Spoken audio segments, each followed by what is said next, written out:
Standar dia.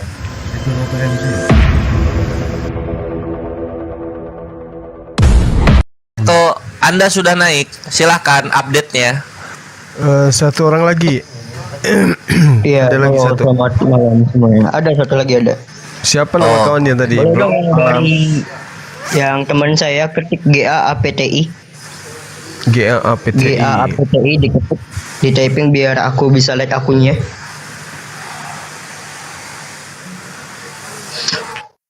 Informasi malam ini hanya 2 orang Bang Zuma, dan yang Oke. tentang dosen UI itu belum dikonfirmasi. Oh belum, baik. Iya, Memang dia dosen di UI. iya ada. Ambil jurusan apa beliau? Fakultas apa? Ngajar di mana? Memang. Sains. Terus, oh sains, bagus. Oke.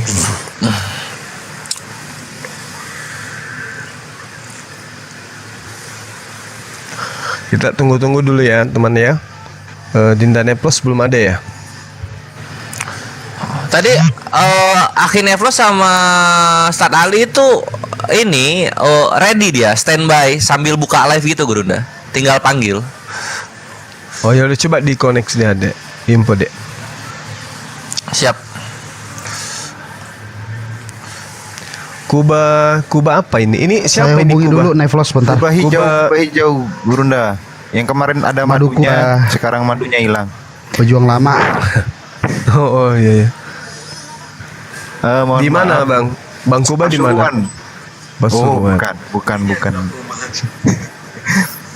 Saya tetangganya Ustaz Tahta, Bang Gurunda. Siap 86. Lanjut. Iya. Ali.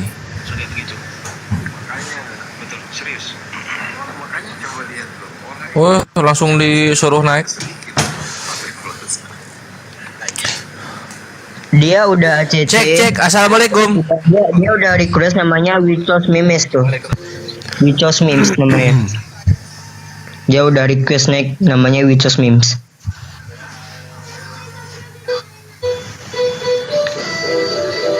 Wic-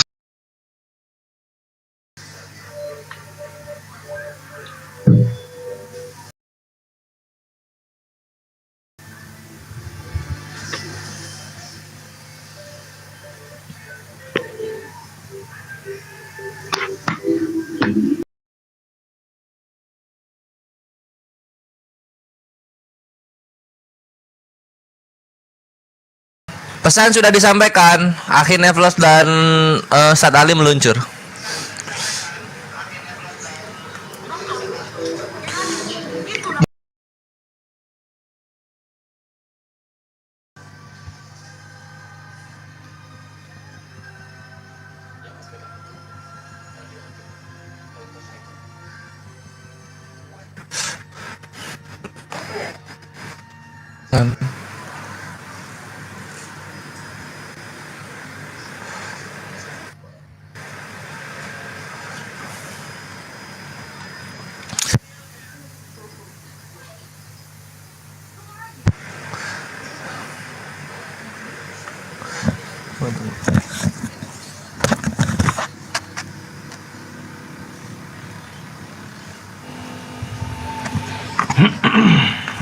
Assalamualaikum warahmatullahi wabarakatuh. Assalamualaikum warahmatullahi wabarakatuh.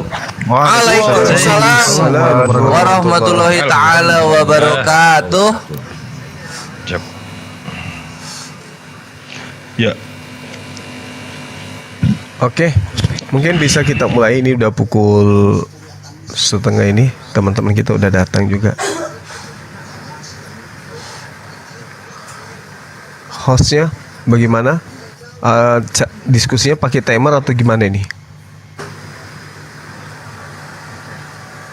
Sabar sebelumnya untuk host, coba lihat di list request itu ada nggak? Akun Micos Meme. Oh, siap. 2 orang kami mulai ini. Izin sensei, ini hari ini berdebat dengan ATS ya? Iya, ateis. ATS, oke. ATS itu berapa orang? 2 orang. 2 orang? Tidak mewakili Saya dogma dan apapun? teman saya. Tidak mewakili dogma apapun? Nope. Tidak ya? Oke, yang kedua, saya dengar informasinya adalah profesi sebagai akademisi, betul? Gimana profilnya? Bukan profil, profesi. Profesinya, Profesi. iya, di bidang akademisi, betul? Betul. Boleh tahu Pak, ngajar di mana? Akademisi saya bukan pengajar, saya masih mahasiswa. Oh, masih mahasiswa. Mahasiswa mana? UI kah? Ya. Mahasiswa di daerah Tanjung Pinang. Daerah Tanjung Pinang. Semester? Semester 8. Fakultas Filsafat. Yap. Oke, siap. Dua-duanya Fakultas Filsafat ya? Iya. Berarti sudah tahu lah ya filsafat klasik, peripatetik, dan lain sebagainya. Sudah.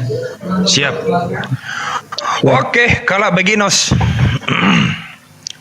Ustaz Ali mana Ustaz Ali?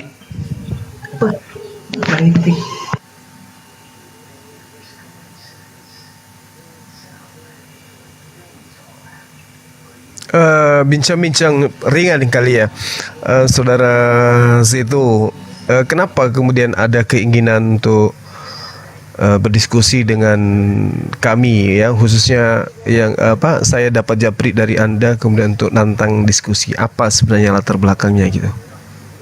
Kalau boleh tahu sebelum kita masuk ke Sebelumnya, diskusi inti. Saya dapat info dari teman saya. Kalau nggak salah beberapa hari yang lalu Bang Zuma ada masuk ke grup saya, dan di situ Bang Zuma memberikan sebuah pesan bagi yang ingin berdebat silakan ke TikTok.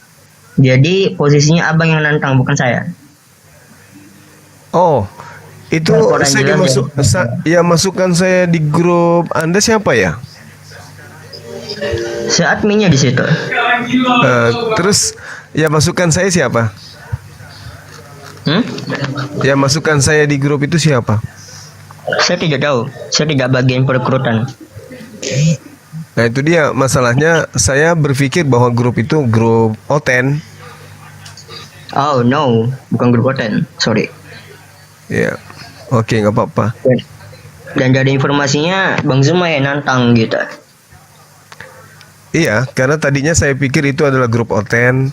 Kebetulan HP saya juga tidak menerima grup-grup yang tidak jelas seperti itu ya. Maksudnya tidak jelas itu tanpa pemberitahuan sebelumnya, latar belakang dan tujuan berdirinya grup.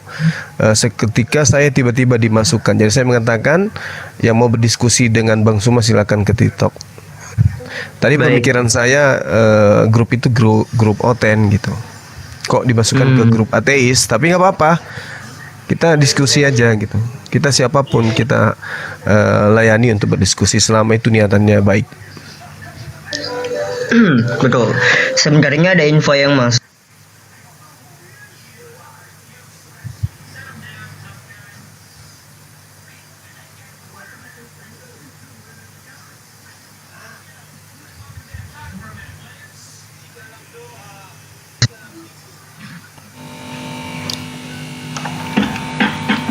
Fakultas Filsafat semester 8. Berarti udah nyusun ya? Iya. Ngambil judul apa, Pak? Bro. Ambil judul filsafat teologi. Apa? Filsafat teologi di ranahnya. Filsafat teologi Ya. yang kiblatnya ke timur atau ke barat? Ke barat. Ke barat. Berarti ini ya. Sebentar, lawan kata orientalis itu namanya oksidentalis, oksiden ya. Berarti dia kualitatif ya, Bro? Kalau yang saya susun kuantitatif. Kualitatif kan, metodologinya kan deskripsi kan. Iya. Ya, memang mantap sih itu, memang mantap. Kalau Bro sendiri kiblat atau faham aliran filsafatnya ke arah mana dominannya sebagai ideologi? Sebagai ideologi ke nihilisme. Oh, mohon maaf kalau mau tahu tokohnya itu siapa? Friedrich Nietzsche atau yang lain? Nietzsche pasti. Nietzsche atau Ivan Taknov atau Georgius? Siapa bro? Biasanya bro ambil referensi dari siapa? Jangan googling lah. Ketawamu Neplos bikin Dia nggak tertawa itu Rokok, batuk. rokok. Iya, Batuk dia asap, tuh. asap rokok. Iya, Sensei. oh lagi ngisap oksigen ya. Lanjut. Ngisap racun. Racun paru. Iya, bro. Freddy Nietzsche bro ya? Atau Ivan Taknov? Tunggu teman saya dulu naik. Gak apa-apa sambil ngobrol. Ini ngobrol biasa, belum debat ini. Ngobrol biasa, belum debat, belum lah. Pernah dengar Nietzsche nggak? Gampang tuh. Nietzsche pernah bro? God is dead. God is dead. Hey. Tahu ya bro ya? Sebenarnya bro, maksud dari Friedrich Nietzsche mengatakan bahwa Tuhan telah mati, menurut bro yang sudah semester 8, ini sekedar ngobrol-ngobrol aja kita ya, santai ya, nanti teman-teman yang lain boleh menanggapi. Artinya adalah Tuhan tidak lagi mengambil fungsinya sebagai pengatur, bukan pencipta ya, pengatur, disebabkan karena sudah digantikan oleh manusia yang disebut sebagai Übermensch, tahu lah ya, teori Übermensch-nya Friedrich Nietzsche. Atau Tuhan telah mati itu maksudnya adalah Tuhan itu tidak ada. Menurut bro yang mana?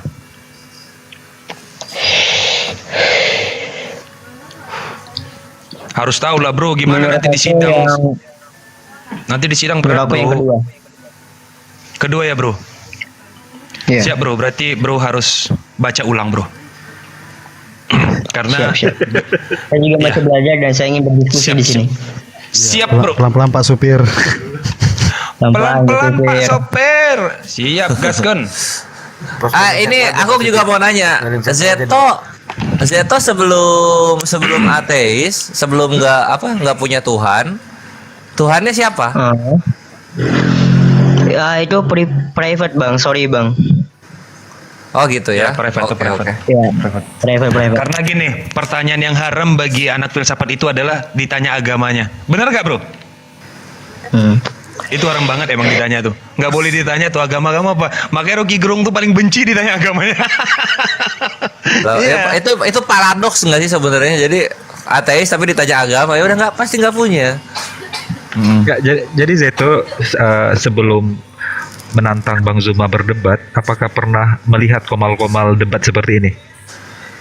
Penasaran saya. Pernah ya? Sudah kenal orang-orang yang di atas ini ya, kira-kira ya? Sudah tahu juga sama bang Zuma. Siap. Semester Ini 8. sembari nunggu teman-teman ya bro. Saya nggak tahu ya, maksudnya gini bro.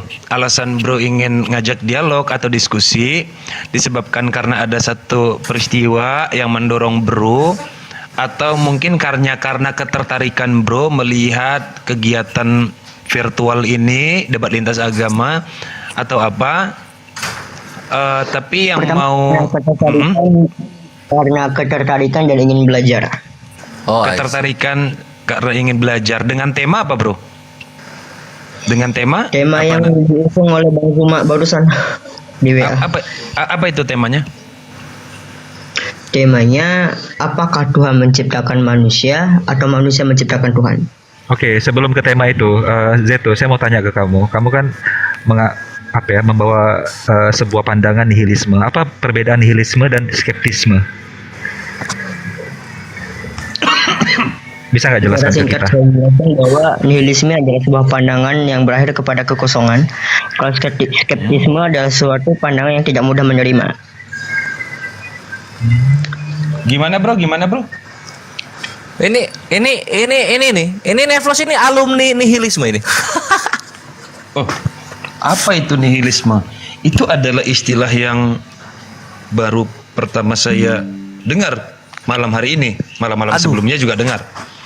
Jadi sebenarnya kalau bro menjelaskan nihilisme itu artinya ajas fundamentalnya itu ketiadaan, itu nihilisme versi Buddhis bro, mohon maaf. Itu bukanlah versi Friedrich Nietzsche. Nietzsche tidak mengatakan demikian. Georgius dalam filsafat atau dalam paham nihilismenya mengatakan bahwa yang namanya objek, yang namanya subjek tidak akan bisa dilepaskan dari objek. Contoh begini, kata Georgius. Georgius mengatakan kepada muridnya, Ivan Taknov, dia bilang begini, tunjukkan kepadaku putih itu. Berikan kepadaku putih, kan begitu. Lalu Ivan Taknov mencoba untuk memberikan bajunya. Itu bukan putih, tapi itu baju putih. Yang aku mau berikan aku putih, katanya. Oh, dia pikir lagi awan putih, tapi namanya awan putih. Putih itu kan warna ya, gimana cara memberikannya? Nanti kalau saya kasih cat, itu namanya cat putih. Kan gitu tuh. Izin Itu sebentar sebenarnya Bang Neplos. Ya, ya. Maaf. Izin, ini temannya Zeto gimana? Berani sih. Maksudnya mau gimana ya? Dari tadi nggak ada. Teman Udah ini. udah rekrut join. Namanya siapa? Nomornya gitu. Namanya siapa? Nama Gak apa-apa. Lagi ngechat ya, lagi Gak apa-apa. Gak apa-apa. Aku penasaran sama ateis. Tidak akan. Aku penasaran sama ateis ini ya, sebelum akhirnya Nevros lanjut lagi ya. Kaum agamawan ya, Islam lah terutama. Islam itu kalau misalnya kita membersihkan buang air besar, air kecil kan pakai air ya. Kalau ateis apa? Pecahan genteng kah? Secara wajar lah pakai air juga, Bang. Oh, masih ngikut yang agama ya ternyata. Oke.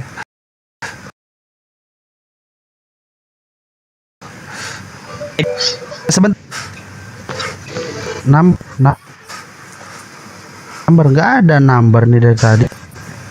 Ya Allah, semoga nanti seru nih pendiskusian. Biar banyak ilmu. Jadi Zeto ini nihilis yang aktif atau pasif? Paradigma. Gimana, Bang? Lu itu nihilis yang aktif atau pasif? Masih. Pasif ya? Oke.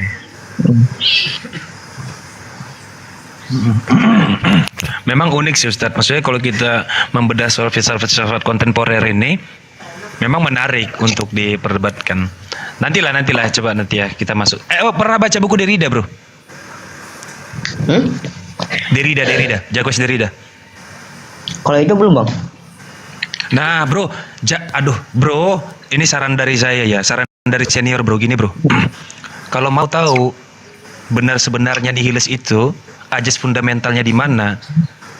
Itu baca bukunya Jacques Derrida yang berjudul Dekonstruksi. Dekonstruksi, Bro. Itu mendukung banget. Nanti masukin itu. Referensi-referensi dari situ kan di daftar pusaka masukin aja salah satunya itu ada Jacques Derrida. Itu kan udah pandangan posmo kan. Udah posmo. Gitu. Aku bingung ini akhirnya Plus. Dia punya pandangan nihilisme itu dari mendengarkan atau membaca. Nah, itu dulu deh. Jangan-jangan dari pengembaraan nihilisme di YouTube ya, betul? Bentar. Ini nama akun teman saya yang request live yang mau masuk itu namanya. Bicara mimis ada nggak? Ada yang request dah tuh. Coba host. Gini lah. Ya sambil nunggu teman kamu itu kan. Jadi ketika orang tua tinggal di ACC aja. Siapa namanya? Akhi, siapa namanya? Saya tulis di typing ini. Kalau nggak bisa baca tuh. Siapa ya namanya? Ya, dianya juga suruh typing gitu, sehingga host mudah untuk narik dia ke atas. Iya. Itu memes typing lah. Coba request. Typing gitu, bilang nggak berani gitu atau apa gitu, naik up gitu kan. Zaim itu mungkin ya. Itu ada Zaim Shakwile itu kah? Adanya anak Niraja, Abu Lawadius, Firm, Give Me Number 9. Itu Give Me Number 9. Terus ini ada Give Me Number 9 itu. Give Me Number 9. Oh alah. Akhirnya mulai juga. Dari tadi loh, Masya Allah. Typing ya. Udah saya terima. Tinggal ini. Ini kali ya, kayaknya kan ya mereka ini maksudnya Give Me dan Zelu ini kan apa dah? Zeto ini kan akademis lah ya. Bisa lah ya diskusi teratur tanpa timer, bisa kali ya, Mbak Nevlos? Bagaimana? Bisa, mantap. Gimana Gurunda Zuma? Seperti itu kah? Maksudnya kan akademis ceritanya nih. Enggak, saya ikut keinginan adik-adik saja seperti apa. Bagaimana adik-adik Zeto dan Give Me 6 keinginannya seperti apa? Mari kita Kita berdiskusi. diskusi dengan biasa saja. Oh, ringan biasa. Oh. Berarti gini maksudnya setelan ngobrol lah ya, ngobrol warung kopi Ya. gitu. Waktu dan tempat dipersilakan. Oke ya, saya ini dulu silakan nanti opening. Soalnya di sini saya harus siapkan kopi karena bagi saya tamu nihilis ini adalah saya anggap keluarga bagi saya. Selamat datang keluarga. Mari kita berdiskusi. Mudah-mudahan diskusi malam hari ini betul-betul diskusi yang nikmat sekali. Lanjut. Baik, terima kasih. Tunggu. Zekatomic sama Give Me My Number silakan ini ya, perkenalan legal standing positionnya di ateis bagian apanya, baru ke premis, baru pertanyaan, silakan.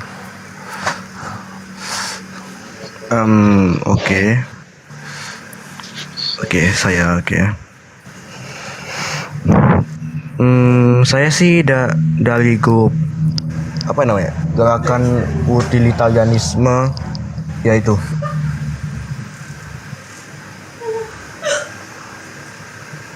Utilitarianisme itu. gerakan utilitarianisme gerakan utilitarianisme, altruisme, pragmatis, teknokratik Indonesia. Saya berasal dari sana. Saya jadi sebenarnya ateis nggak juga, tapi lebih ke agnostik, tapi nggak percaya agama apapun. Saya ingin menjadi agnostik. Mazhabnya David Hume bukan? Mazhabnya David Hume? Bukan mazhab apa? Kiblatnya David Hume. Jadi siapa? Gak sih, saya sendiri cuma disuruh ngikut tunggu. Bentar. Organisasi. Enggak juga, saya di sini pokoknya agnostik aja, terus ngikut yang namanya utilitarianisme. Ya, utilitarianisme itu banyak. Posmo salah satunya David Hume. David Hume bukan? Enggak sih, gak dijelasin. Pokoknya ikut aja sih, Bang. Sentimentalisme. Oh, oke. Stoikisme. Siap. Oh, humanis, siap. Lanjut. Terus filsafat saintifiknya, pragmatisme,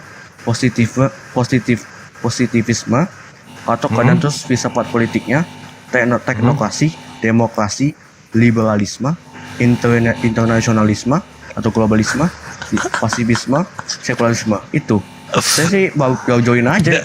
Dari semua faham dan aliran filsafat itu, bro menguasai semua.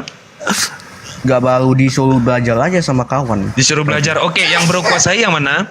Biar kita bedah. Liberal aja sih.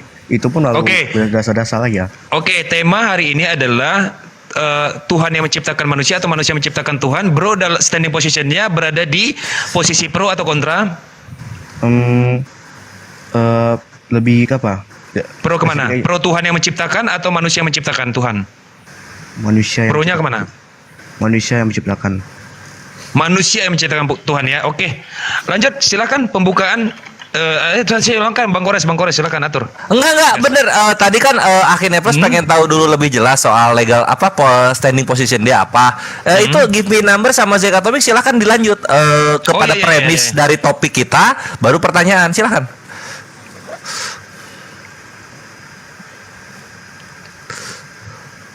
Tunggu nih, Zetonya agak lag. Tunggu, saya tanya dulu di WA. Kami komunikasi di WA. Tunggu kalau Zeto gue tahu dia semester 8. Give Me Number juga masih kuliah semester 8 juga. Tunggu, saya jelaskan dulu. Saya sih umurnya 16. Waduh. Buset. Ya udah, lanjut silakan kepada topik kita ya. Masih kelas 2 SMA. Anjir. Dulunya apa di apa namanya background Sebentar, Bang Kores. adik-adikku yang terkasih dan tercinta, saya sangat berbangga dan senang sekali bahwa banyak pemuda-pemuda yang memiliki pemikiran yang kritis, yang tajam, dengan analisis-analisis yang luar biasa, sistematis atau tersusun ya, seterencana mungkin lah pokoknya.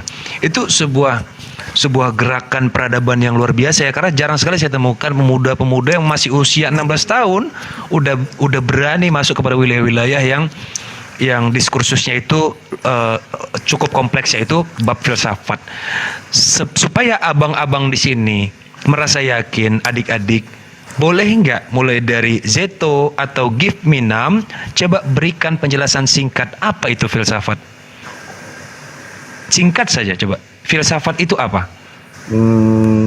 Filsafat itu adalah suatu pandangan hidup yang berdasarkan pada sebuah pemikiran, dari sebuah pemikiran oleh setiap manusia yang akan mengarahkan manusia dalam hidupnya kemana saja. Ini berlaku pada hampir segala hal. Izin Bang Neflos, Bang Kores cek WA. Oh, oke. Oke, sip. Lanjut Bang Neflos. Oke, lanjut. Terima kasih atas jawabannya. Adik-adikku, silakan dilanjutkan. Silakan. Kami mau dengar dulu. Silakan. Apa yang mau digugat hari ini? Silakan. Mengenai apakah, pertanyaan seperti pribadi saya ya, apakah benar agama itu yang dibutuhkan oleh setiap manusia gitu? Bukan adikku. Bukan gitu, jangan begitu. Cara berdiskusi itu adalah, pertama, coba narasikan satu posisi give me apa sih namanya nih? Give me number 9. Number 9 aja lah ya, number 9. Okay. Number 9 begini. Coba bangun dulu satu narasi yang mendukung keyakinan number 9 bahwa manusia yang menciptakan Tuhan. Nah, itu tesisnya dibangun dulu. Nanti kita akan kasih antitesanya, lalu nanti diakhiri oleh sintesa. Udah gitu. Bangun dulu narasinya. Number. Silakan. Kalau dari saya belajarin, pada dasarnya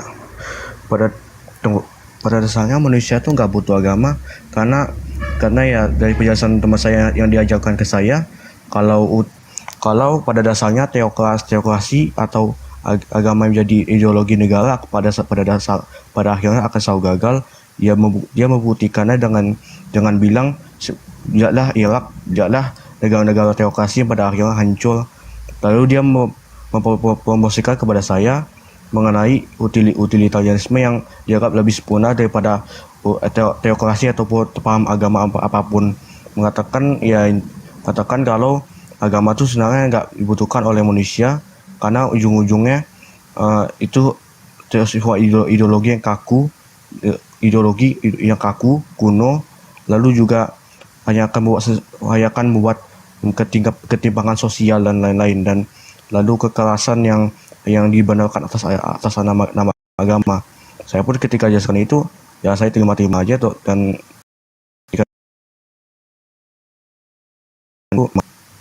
sebagai itu saya berpikir kalau sebenarnya agama itu dibutuhkan atau enggak. Tapi menurut saya sih agama itu enggak dibutuhkan dalam teokrasi apapun, bahkan manusia pun sebenarnya enggak butuh agama menurut saya, karena terbukti dari ketimpangan sosial yang muncul di masyarakat gitu.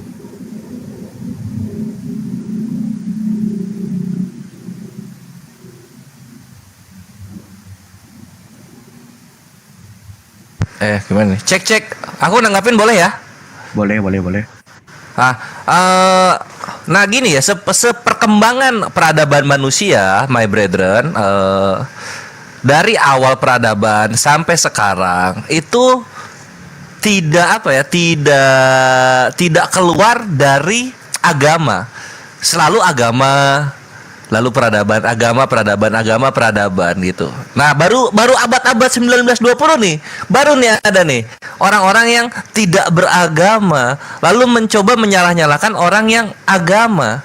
Sekarang kita cek nih kontribusi orang-orang yang tidak punya agama terhadap dunia apa?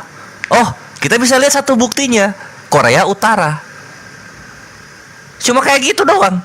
Jadi bukti kontribusi ke dunia orang-orang yang tidak punya agama bisa kita lihat hasilnya Korea Utara.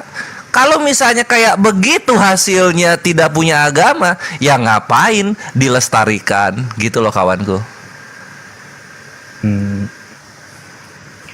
Tapi tunggu bentar. Ya nggak? Ya oke. Saya pembukaan dulu deh, biar narasi kita Tafadhol, nanti Gurunda kami. tertata ya. Silakan.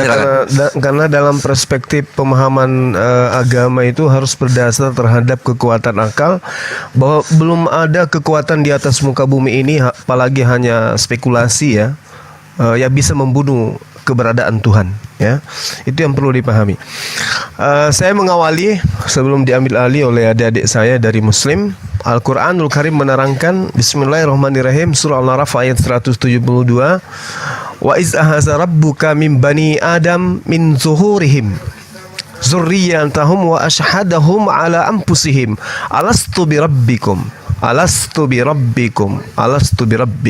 qalu bala syahidna an taqulu yaumal qiyamah inna kunna an hadza ghafilin. Jadi ayat suci Al-Quran mengatakan begini, dan ingatlah ketika Tuhanmu mengeluarkan dari sulbi, ya, anak cucu Adam, keturunan mereka, lalu kemudian Allah Tuhanmu mengambil kesaksian terhadap mereka, terhadap roh-roh mereka, seraya berfirman, bukankah aku ini Tuhanmu?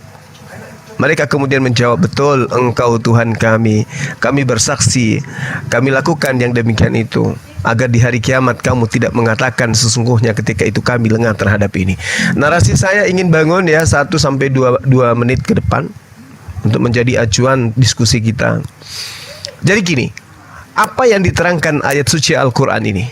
Ingatlah ketika Tuhanmu mengeluarkan sulbi anak cucu Adam, keturunan mereka. Jadi gini, siapapun kita yang kemudian mendudukkan perkara bahwa manusia itu ada, tentu diadakan oleh aspek yang ada.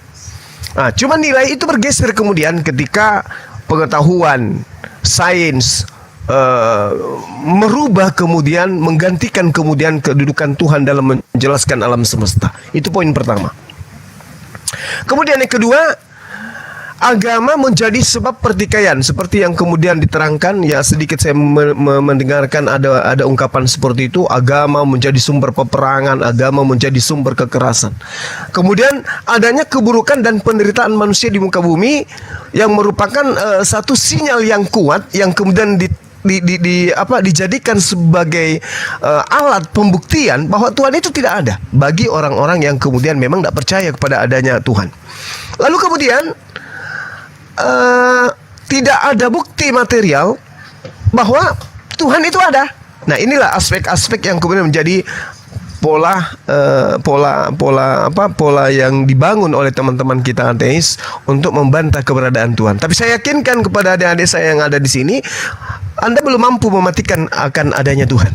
Dan itu saya katakan bahwa sebenarnya Anda mengakui keberadaan Tuhan itu. Hanya saja Anda tidak berdaya kemudian mengikuti instrumen dari langit. Itu yang pertama. Kemudian ketika berbicara mengenai pencipta, memang bagi ateis itu tidak ada cara lain untuk membuktikan keberadaan sang pencipta, dikarenakan yang menjadi tolak ukur itu adalah apa yang menjadi cakupan dari muatan panca indera. Nah, sedangkan orang yang menggunakan logika, harusnya logika itulah yang kemudian jalan untuk mencari Tuhan. Maka saya katakan tidak ada cara lain membuktikan keberadaan sang pencipta selain dengan pengamatan secara mendalam, baik terkait diri sendiri, alam dan kehidupan. Itu poin pertama dari saya. Nah, saya serahkan kepada teman-teman. Silakan Anda lanjutkan materi, silakan. Zeto dulu deh. Soalnya kan saya kan udah. Zeto dulu deh untuk pembukaan. Baik, terima kasih Bang Zuma. Apakah saya boleh memberikan narasi dari saya dan yang lain? Baik. Izin, pada malam hari ini saya akan membuat sebuah narasi. Yang pertama, poin pertama, manusia Dari zaman dahulu, sebelum peradaban itu mulai muncul, manusia selalu mencari entitas yang lebih tinggi daripada manusia di luar kekuasaannya. Mulailah ditemukan berbagai kepercayaan. Yang pertama animisme, yang kedua dinamisme, terus ada namanya politeisme, terus ada namanya monoteisme, dan ada lagi trinitas. Dan sampai sekarang juga masih bergulut banyak pencarian. Karena manusia pada sejatinya dahulu tidak punya tempat ataupun wadah untuk mengadu, berdoa. Namun setelah mereka berhasil, mereka sadar bahwa apa yang mereka lakukan itu adalah upaya mereka sendiri. Tidak ada campur tangan di luar kehendak mereka. Contoh, ketika Anda berdoa, apakah mungkin doa Anda bakal terkabul hari ini, detik ini? No, karena ketika Anda bekerja, Anda yang berkontribusi atas diri Anda sendiri. Yang kedua, agama adalah sumber perpecahan manusia pada awalnya. Jikalau agama tidak ada perpecahan agama Kristen, agama Islam, agama Hindu, agama Buddha, semua manusia akan bersatu. Itu poin kedua dari saya. Dan poin yang ketiga, pada sampai detik ini, mau bagaimanapun siapapun itu, belum ada orang yang bisa membuktikan keberadaan Tuhan secara lulus uji, empiris, dan secara logika. Yang keempat, bagaimanakah caranya kita mempercayai sesuatu yang tidak ada? Terus yang kelima, bagaimanakah caranya seseorang meyakini sesuatu yang tak ada pada dunia, yang tak terlihat, tak bisa dipegang, tak bisa dirasa? Itu dari saya. Terima kasih. Ini lanjut ke saya atau direspon lagi? Langsung direspon atau gimana? Ya, saya respon sedikit ya teman-teman, Dinda Neplos dan yang lain, Dinda Ali, Kurios. Anda mengatakan bahwa saya bagaimana kemudian mengatakan Tuhan itu ada, sementara dia tidak bisa dibuktikan keberadaannya. Nah, sekarang Anda jelas ada, ya, pembuktian bahwa Anda itu ada. Anda bisa dilihat oleh mata, Anda bisa dilihat dan didengarkan. Nah, sekarang apakah Anda bisa membuktikan akal Anda itu ada? Karena alat yang Anda gunakan untuk mematikan keberadaan Tuhan di benak Anda itu adalah akal Anda. Sekarang alat itu bisa tidak Anda tunjukkan keberadaannya? Akal yang Anda gunakan untuk menelaah ketidakadaan Tuhan itu, apakah Anda bisa buktikan bahwa akal Anda ada? Silakan.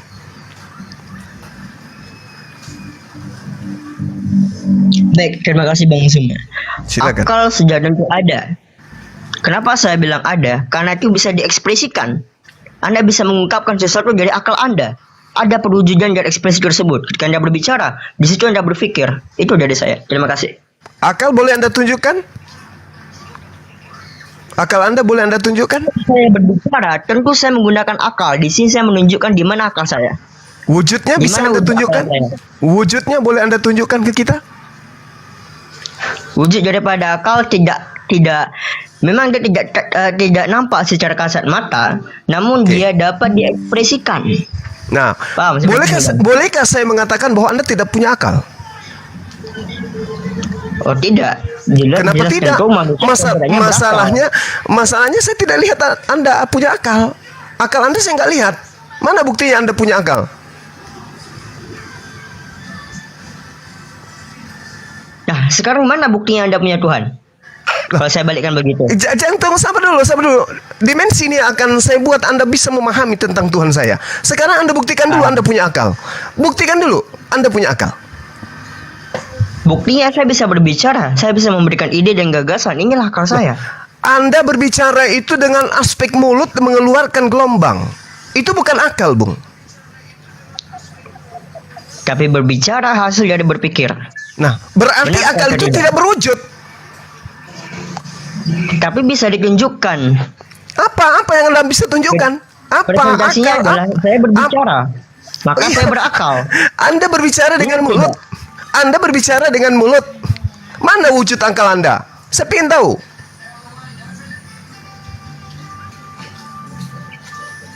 Anda mengaku punya akal. Berarti ketika Anda merasa punya akal, berarti akal itu dimensi ruang. dan juga memiliki takaran. Sekarang saya ingin tahu dimensi ruang dan takaran akal Anda itu yang mana? Saya ingin tahu keberadaan yang Anda katakan itu ada ketika dia nampak. Kemudian saya ingin membuktikan itu bahwa Anda punya akal. Tunjukkan akal Anda kepada saya.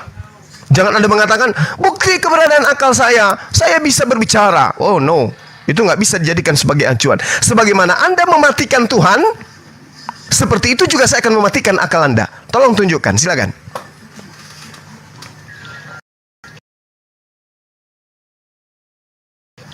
Baik, secara jelas akal tidak Apakah dia ada? ada.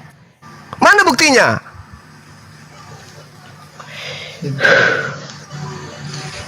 Ya ketika saya berbicara, Itu bukan bukti. Itu bukan bukti. Karena dimensi yang Anda minta adalah nampak, terlihat. Oke, bisa diraba, bisa diplototin. Itu baru Anda bisa mengatakan ada itu ada. Oke? Bisa Anda buktikan bahwa Anda punya akal? Saya ingin tahu wujudnya seperti apa. Selama Anda tidak mampu menunjukkan akal Anda, saya mengatakan Anda tidak berakal. Gimana? baik, bisa diterima. Bisa diterima. Maksudnya Anda menerima bahwa Anda tidak punya akal? Saya menerima saya punya akal. Lah, tapi saya tidak percaya Anda punya akal karena Anda tidak mampu menunjukkan akal Anda. Gimana ceritanya tuh?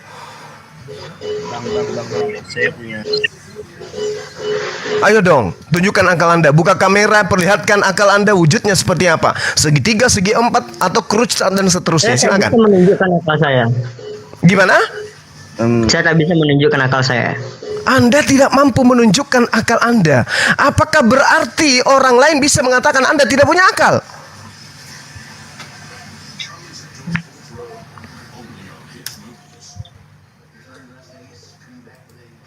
Terlalu tinggi dan terlalu jauh. Ketika semakin intensif bagi penganut ajaran agama memberikan situasi-situasi di mana akal ini memiliki dimensi untuk mengenal Tuhannya, Anda justru terlalu jauh. Spekulasi yang Anda bangun itu tidak punya dasar pijakan. Justru pengakuan Anda Tuhan itu tidak ada membuktikan Tuhan itu ada. Nah, Anda kalau punya kekuatan logika silakan Anda bantah. Ketika Anda mengatakan Anda punya akal tapi Anda tidak mampu menunjukkan akal itu, maka saya mengatakan ternyata Anda kuliah sejauh ini semester 8 bayar mahal-mahal, ternyata Anda tidak punya akal. Gimana tuh? Nah, sekarang itu yang pertama. Itu yang pertama. Sebelum pindah ke guru-guru saya ya, guru filsafat yang ada di sini. Yang kedua, ketika Anda melihat jejak kaki hewan, ketika ada jejak kaki hewan, saya ingin tahu dari Anda kan punya akal katanya. Apakah hewan itu ada atau tidak ada? Meskipun Anda tidak melihat hewan tersebut, tapi karena Anda melihat jejaknya, apakah Anda ingin memungkiri bahwa hewan itu tidak ada karena Anda tidak melihatnya? Silakan. Bagaimana kalau benda lain itu jejak tersebut? Contoh ada jatuhan dari batu ataupun terpaan dari yang lain-lain. Belum tentu itu hewan. Ya, oke. Tetapi yang meninggalkan jejak itu ada. Betul? Ada. Betul. Tapi Anda tidak melihatnya. Nah, karena dia telah pergi atau meninggalkan saya. Kenapa tidak Anda melihat. bisa mengatakan? Kenapa Anda bisa mengatakan hal itu ada sementara Anda tidak melihat wujudnya? Karena saya melihat bukti dari jejaknya. Nah, ada jejaknya. Alam semesta ini adalah jejak keberadaan Tuhan. Bukan neneknya Anda, bukan siapa-siapanya Anda yang menciptakan alam ini. Ini jejak. Matahari, bintang, bumi, Anda dan apa yang Anda pijak sekarang ini adalah jejak bukti Tuhan itu ada. Anda ingin pungkiri itu? Karena Anda tidak melihatnya? Pertanyaan saya, kenapa Anda mengatakan benda itu ada karena ada jejak? Kenapa Anda mengukur keberadaan sesuatu hanya karena sisa-sisa peninggalan? Kenapa Anda tidak bisa menerawang keberadaan Allah dengan alam semesta yang begitu luas? Sedangkan jejak hewan, Anda katakan hewan itu ada disebabkan kan dia meninggalkan jejak. Apa ada nenek moyang kita yang menciptakan bumi ini? Tunggu dulu, jangan terlalu jauh. Apakah ada nenek Anda yang menciptakan kuku yang Anda gunakan setiap hari? Anda potong bertumbuh, Anda potong bertumbuh, Anda potong bertumbuh. Apakah itu jejak dari peninggalan kakek Anda? Atau presiden Anda di suatu negara yang menciptakan kuku Anda? Sehingga Anda mengatakan pencipta kuku saya yang setiap saat memanjang itu adalah berdiri dengan sendirinya. Apakah Anda ingin mengatakan bahwa jejak yang tadi itu ada itu terjadi dengan sendirinya tanpa ada yang meninggalkan? Coba renungkan dua poin ini. Anda mengatakan Anda berakal, tapi Anda tidak bisa menunjukkan wujud Anda itu ada. Wujud akal Anda ada. Yang kedua, Anda mengatakan hewan itu ada, benda itu ada, karena ada tanda-tanda jejak peninggalan. Subhanallah. Belum ada kekuatan di atas muka bumi ini yang bisa mematikan Tuhan, Allah Subhanahu wa Ta'ala. Silakan Anda lanjut dengan guru-guru saya.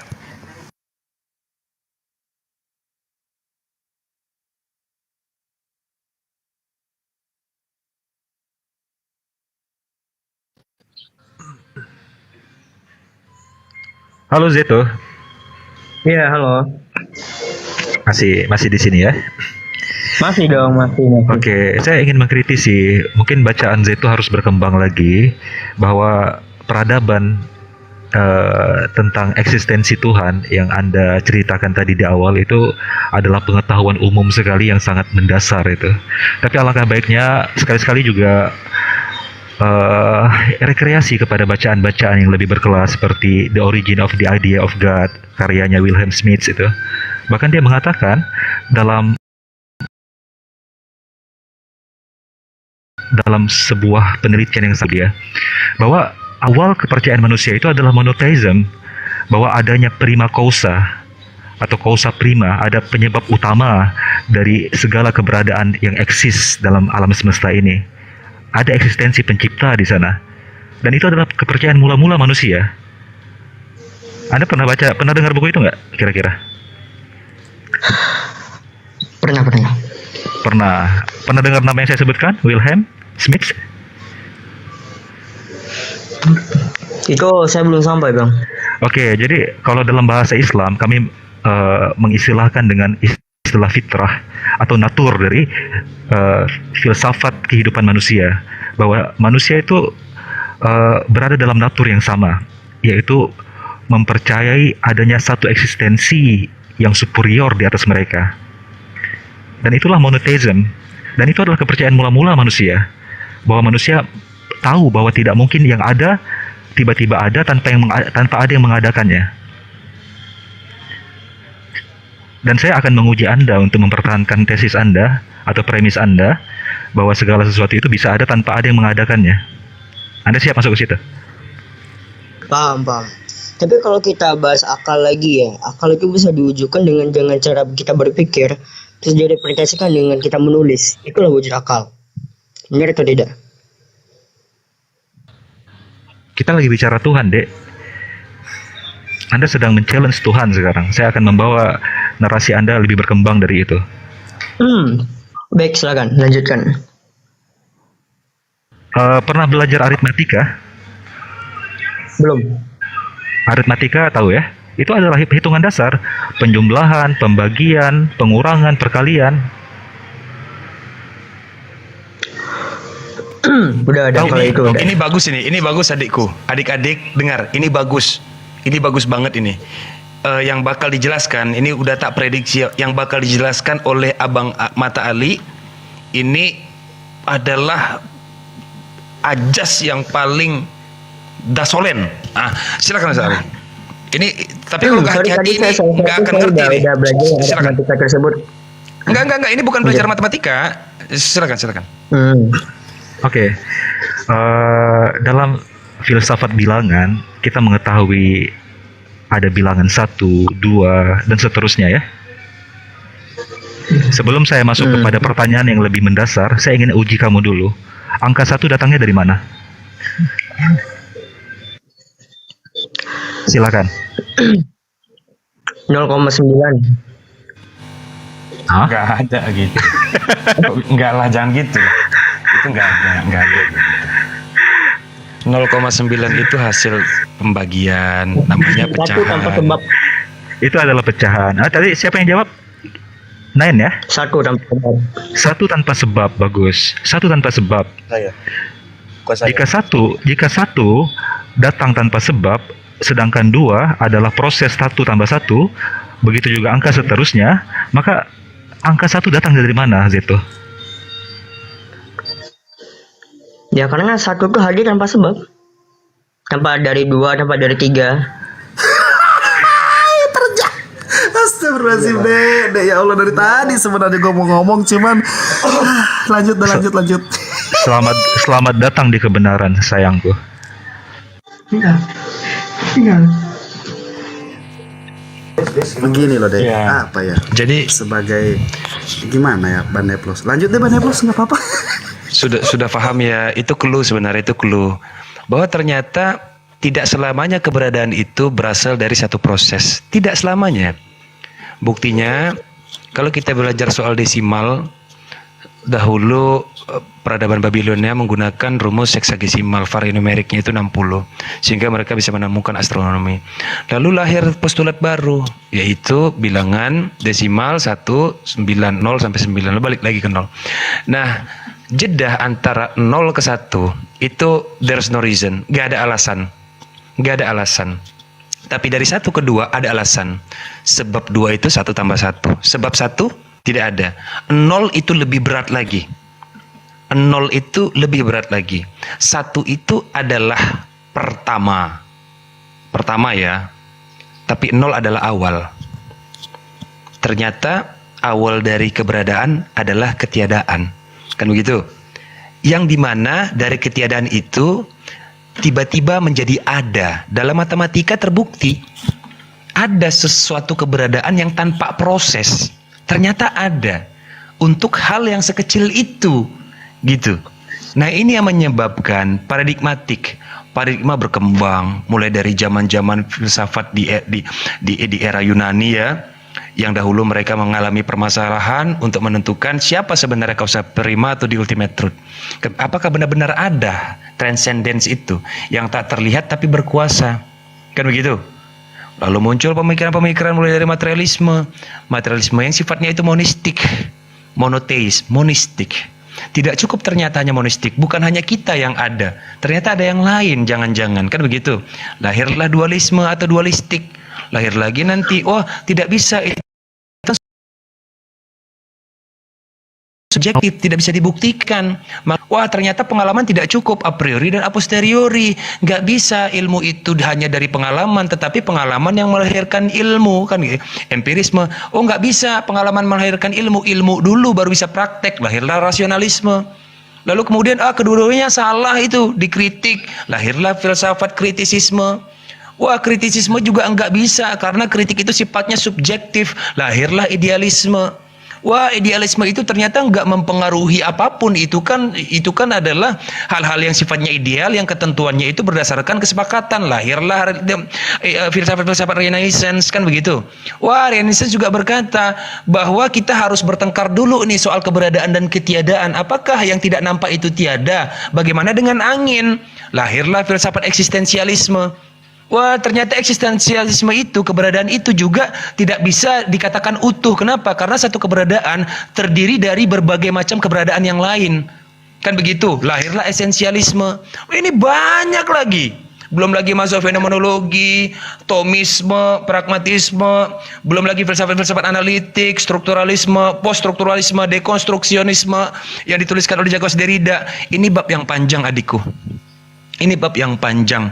Tapi satu faktanya terkait dengan tema ini. Perhatikan. Siapa yang menciptakan manusia? Tuhan yang menciptakan manusia atau manusia menciptakan Tuhan? Jawabannya, perhatikan ya. Jawabannya adalah Tuhan yang menciptakan manusia. Mana buktinya, bos? Buktinya adalah manusia itu sendiri. Sabar kalau belajar filsafat. Jangan buru-buru. Bagaimana mungkin manusia itu bisa menjadi bukti? Timbul pertanyaan, kenapa manusia itu berhenti bertumbuh? Contoh salah satunya ya, tulang. Siapa yang memerintahkan tulang itu berhenti bertumbuh? Tulang rusuk. Kenapa dia berhenti? Apakah tulang punya kesadaran? Apakah tulang punya kesadaran? Daging, apakah daging punya kesadaran? Lalu kemudian kenapa kuku nggak berhenti bertumbuh? Dia terus bertumbuh. Siapa yang memerintahkan ini semua? Dipelajari dalam kaidah ilmiah. Lahirlah satu teori, biochemical algorithm. Ternyata seluruh tubuh kita ini sudah terkodifikasi, sudah ada codingnya, sudah ada komputasinya, sudah ada penentu-penentunya. Dicari tahu lagi, di mana tersimpan formula ini? Di otak atau di atom jangan-jangan. Bagaimana mungkin ada informasi yang memberitahu, hei tulang rusuk, berhenti bertumbuh. Kalau kamu bertumbuh, maka kamu akan menyakiti diri sendiri, akan jebol nanti tubuh kamu. Siapa yang memberitahu ini? Ilmiah bingung, berada di jalan buntu. Berada di jalan buntu mereka. Kenapa seluruh organ-organ tubuh ini sepertinya punya kesadaran? Siapa yang menyadarkan mereka? Bukan otak. Kenapa? Karena sejak awal sel sperma itu tidak punya otak. Lahirlah satu teori. Apa teorinya? Natur. Perhatikan ya. Natur. Apa sih natur itu? Sebenarnya secara esensial, law of nature, hukum alam, artinya alami ya. Natur itu artinya alami. Pada saat kita teliti lagi lebih jauh, ternyata natur itu bahasa lain dari Tuhan. Kenapa? Karena natur tidak punya formula. Di mana rumus natur? Rumus alam tuh di mana tersimpan? Kenapa alam punya kesadaran? Ada apa? Formulanya di mana? Ternyata natur, pada saat kita lihat lagi lebih dalam, natur itu adalah bahasa lain dari Tuhan. Ketetapan. Ada nggak di dalam kitab-kitab orang terdahulu? Wow, bagaimana mungkin 3000 tahun, bagaimana mungkin 1400 tahun bisa melahirkan teori-teori itu? Dari mana teori-teori itu? Ternyata ada. Tuhan sendiri yang memberitahu bahwa Tuhan telah menciptakan segala sesuatu berdasarkan ukurannya masing-masing. Kan gitu. Apakah sudah ada teori medis? Lahir lagi satu metodologi. Perhatikan. Jalan satu-satunya kita yang terakhir adalah hanya menggunakan satu metode. Apa itu? Probability. Apa itu probability? Probability itu adalah kemungkinan. Adik-adik, kalau membaca buku filsafat, coba sebelum membaca sebelum membaca faham-fahamnya atau dalil-dalil filsafatnya, lihat dulu tokoh-tokohnya, pelajari dulu karakter tokoh-tokohnya, supaya faham maksudnya melahirkan satu teori itu apa. Maksudnya dia melahirkan satu teori itu apa? Kan kayak begitu. Jadi kita nggak bisa sembarangan bahwa kita bicara soal wah tidak bisa dikatakan ada karena dia tidak eksis. Wah gimana? Angin aja gimana tuh angin? Angin nggak bisa dilihat, tapi bisa dirasakan. Banyak lagi yang tidak terjamah oleh indera tapi ternyata ada. Satu faktanya apa? Dahulu atom itu gaib, nggak kelihatan kok. Nggak kerasa, nggak kelihatan, nggak disadari, nggak bisa dicium, nggak bisa diraba. Kok sekarang Demokritos salah ya? Yang mencetuskan bahwa kalau ada satu materi yang tidak bisa dipecah lagi maka itu disebut dengan atom. Pada saat lahir satu teknologi, ternyata atom ada. Probability. Nah, seluruh ilmuwan, catat ya adik-adik ya. Seluruh saintis-saintis yang luar biasa, sejauh ini mereka masih menggunakan probability. Salah satunya apa? Mereka mengatakan ini bisa ada karena akibat ledakan besar yang disebut dengan Big Bang, yang akhirnya menciptakan unsur ringan dan menciptakan unsur berat. Lalu berbagai macam unsur menjadi satu elemen dan bersatu, lalu terciptalah kehidupan. Dan itu disebut sebagai pseudoscience. Jangan, kita makanya harus detail. Ternyata para ilmuwan-ilmuwan yang otaknya sudah canggih aja masih menutup kalimat teori mereka ini pseudoscience. Pseudoscience itu apa? Dugaan. Mereka masih menduga. Mereka berada di jalan buntu sampai detik ini. Sampai detik ini. Itu salah satu case ya. Dan ini ilmunya sebenarnya udah 8 SKS loh. Udah lompat ini 2 semester. Udah lompat nih 2 semester. Saya boleh bertanya nih Bang. Boleh tidak saya bertanya nih tentang Coba tanggapi dulu. Oke, sebentar ya, ini hostnya ngomong. Coba tanggapi dulu, baru bertanya. Seperti apa tanggapannya agar semester 8-nya berguna gitu. Silakan lanjut.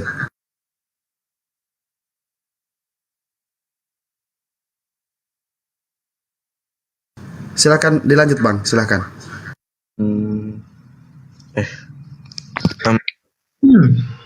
Saya boleh nanti ngomong gitu?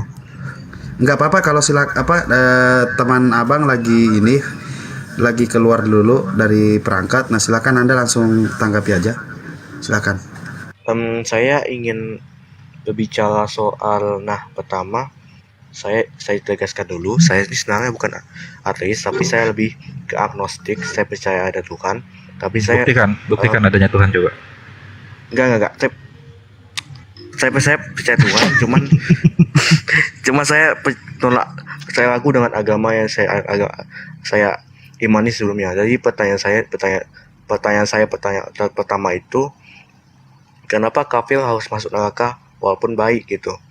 Nah gini, kalau Tuhan tuh maha adil, kenapa orang yang baik di dunia ini harus masuk neraka hanya karena dia menolak sesuatu yang sangat gaib dan tidak dapat dilihat gitu?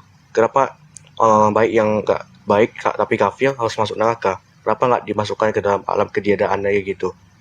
Bisa nggak jelaskan dan ajarkan saya?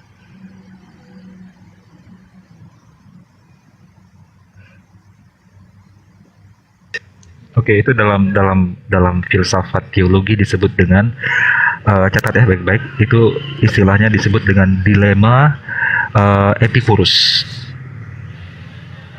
Dilema Epikurus. Iya, dilema Epikurus. Jadi kalau Tuhan mampu, kenapa Tuhan tak lakukan?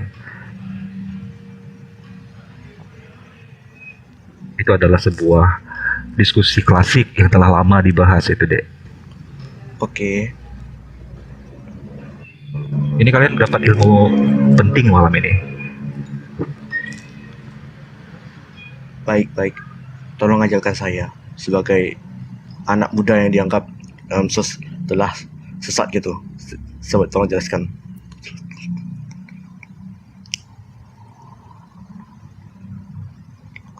Silakan Pak Gurunda Zuma mungkin ingin memberikan awalan dari pertanyaan dari adik kita ini.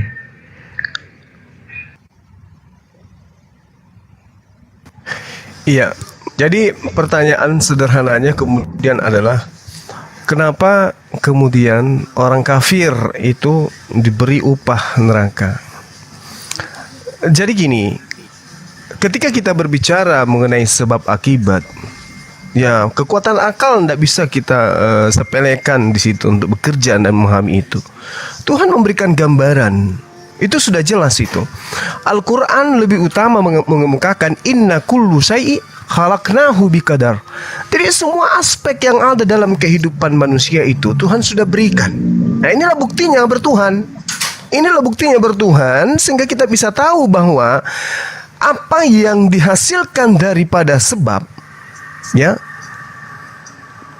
akan diurai dengan adanya akibat tersebut.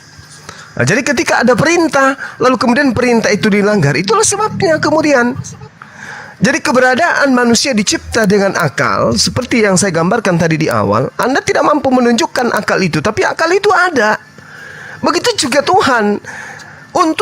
Untuk diketahui bahwa keberadaan Tuhan itu ada, maka manusia kemudian harus memahami keberadaan di atas muka bumi ini memiliki fungsi. Nah, maka Tuhan mengatakan, "Wa ma khalaqtul jinna wal insa illa liya'budu." Saya tidak menciptakan engkau yang sempurna itu, yaitu manusia, ya kecuali hanya untuk beribadah kepada Aku.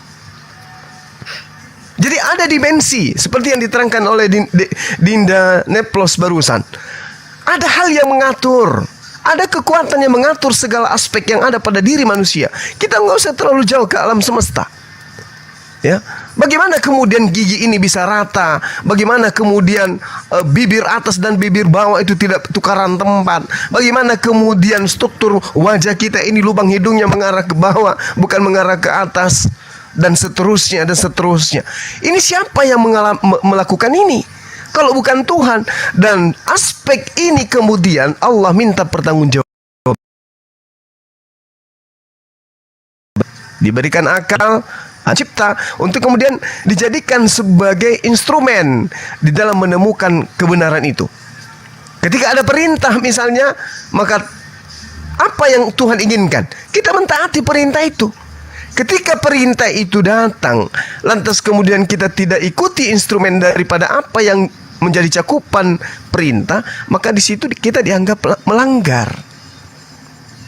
Kita dicipta untuk melakukan perintah, untuk melaksanakan perintah, untuk menjauhi larangan dengan kesempurnaan yang kita punya.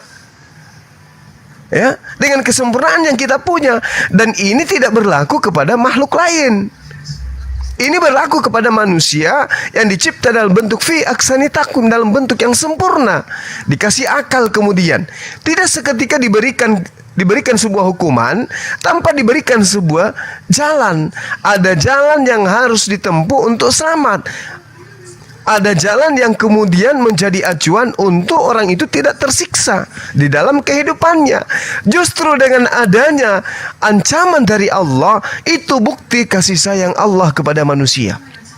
Coba Anda bayangkan, kalau tidak ada perintah dan tidak ada larangan, sementara yang dimiliki oleh manusia adalah potensi yang sangat luar biasa yang bisa melakukan apapun. Bahkan memakan sesamanya manusia itu pun bisa. Kalau tidak ada pembatas daripada pergerakan kebebasan manusia, maka tentu saja manusia akan membuat kerusakan di atas muka bumi ini. Makanya Al-Quran mengatakan, Inni a'lamu ma la ta'alamun. Malaikat itu protes ketika Allah menginginkan menciptakan manusia. Apa kata malaikat? Kenapa ya Allah Engkau ingin menciptakan makhluk, sementara makhluk yang akan kau ciptakan itu punya potensi hanya untuk membuat kerusakan di atas muka bumi? Apa kata Allah? Inni a'lamu ma la ta'lamun. Sesungguhnya aku lebih tahu daripada engkau. Apa bukti daripada Allah mengetahui itu? Ternyata Allah buktikan dengan memberikan pengetahuan kepada manusia. Tahu baik dan buruk, bisa memisahkan kemudian hal-hal yang negatif dan positif, dan seterusnya. Berarti Tuhan menginginkan keselamatan kepada manusia dengan memberikan aturan-aturan main. Nah, kalau kita sudah tahu bahwasanya orang kafir itu disiksa di neraka, orang kafir itu kekal mendapatkan upah dari perbuatannya, maka sejatinya ya tinggalkan sesuatu yang membuat kita kafir. Taatlah kepada yang memberikan aturan itu. Jangan protes kepada aturan itu, sebab sebagai manusia, kita tidak pernah kemudian berdiskusi dengan Allah sebelum kita dicipta. Kita tidak pernah berdiskusi dengan Tuhan sebelum kita diadakan. Ya Tuhan, saya menginginkan diciptakan di tahun sekian. Ciptakan saya dalam kodrat sebagai wanita atau dalam kodrat sebagai pria. Lahirkan saya dari kandungan seorang ibu bernama ini dan itu dan seterusnya. Kita tidak pernah kemudian melakukan diskusi-diskusi seperti itu dengan pencipta kita. Seketika apa yang terjadi? Kun fayakun. Kita ada dengan sendirinya. Hanya dengan instrumen jadi maka jadilah. Dengan perintah jadi maka kita ada. Tidak ada kemudian pernah kita negosiasi dengan Tuhan. Seketika kita ada. Artinya ada kekuatan di atas kita, di luar kita yang mengatur itu. Maka kita harus tunduk kepada aturan itu. Kalau kita tidak ikut aturan itu, maka ya ada konsekuensi yang harus kita tanggung. Seperti misalnya dalam kehidupan rumah tangga. Ya, ini cakupannya yang sempit aja. Dalam rumah tangga tentu punya aturan. Ketika aturan itu dilanggar, pasti ada konsekuensi dari orang tua. Begitulah pencipta alam semesta ini. Aturan itu dibuat karena wujud kasih sayang. Aturan dibuat oleh orang tua dalam rumah tangga karena wujud kasih sayang kepada anaknya. Jadi ketika kita melanggar aturan itu, tentu kita sudah sanggup untuk menerima apa yang menjadi upah dari perbuatan. Saya kira seperti ini ya, sederhana saya menyatakan. Mudah-mudahan Anda bisa memahami. Silakan. Baik. Jadi intinya ketika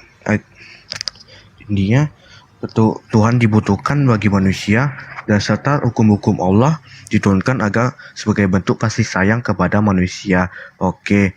Jadi hukum Allah menunjukkan bahwa hukum Allah lebih baik daripada hukum manusia. Tapi pertanyaannya, ketika saya sebelum saya menjadi agnostik, saya ajukan hal ini kepada teman saya yang membawa saya jadi murtad. Saya tanyakan, tapi hukum agama Islam itu begini loh, begini. Tapi dia bilang kalau seperti paham-paham utilitarianisme, sekularisme dan liberalisme jauh lebih baik karena dibuktikan dengan negara seperti Finlandia, Norway, ataupun negara-negara baratnya yang jauh lebih bahagia daripada negara-negara di Timur Tengah ataupun negara-negara yang memakai konsep teokrasi ataupun beragama. Dia membuktikan itu kepada saya dengan banyak hal. Saya pun jadi bingung dan menjadi akhirnya lebih memilih kepada paham agnostik dan mengikuti paham-pahamnya dengan rasa hormat kepada guru-guru filsafat di sini untuk menjelaskan kepada saya betapa cacatnya paham-paham yang diberikan teman saya kepada teman saya yang dia berikan kepada saya, lalu buktikan betapa sempurnanya hukum Islam yang sebenar-benarnya. Tolong, saya ingin pencerahan dari bapak-bapak guru di sini. Ya, silakan Dinda Ali atau Neplos, silakan. Mungkin dikit dari saya ya. Anda merasakan nikmatnya rasa manis karena Anda tahu ada pahit di sana. Ada rasa lain yang bernama pahit. Anda tahu ada warna putih yang terang karena juga Anda tahu ada warna gelap yang buram gitu ya. Maka pada hakikatnya kemahacintaan Tuhan kepada kita, ciptaannya adalah kita sebagai penghuni surga. Namun untuk merasakan betapa nikmatnya surga harus ada lawan dari surga. Sebagaimana untuk tahu bagaimana nikmatnya manis, Anda juga tahu selain manis ada sesuatu yang pahit itu. Itu satu, adikku Nain ya. Yang kedua, bahwa kecintaan Tuhan kepada makhluknya ini dinarasikan dengan sebuah ungkapan dalam Islam, innallaha yansurul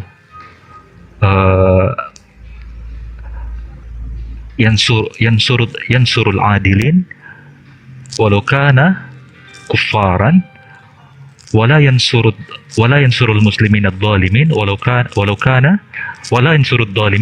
muslimin. Sesungguhnya Allah senantiasa akan memberikan kesejahteraan kepada orang-orang yang berlaku adil walaupun dia tidak beriman kepada Allah. Dan Allah tidak akan menolong orang-orang yang beriman kepadanya kalau dia zalim.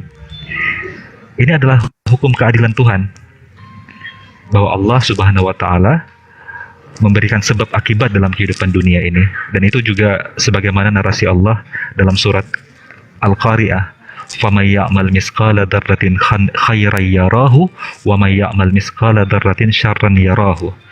Barang siapa berbuat sebesar biji atom atau partikel terkecil saja kebaikan, dia akan melihat ganjarannya.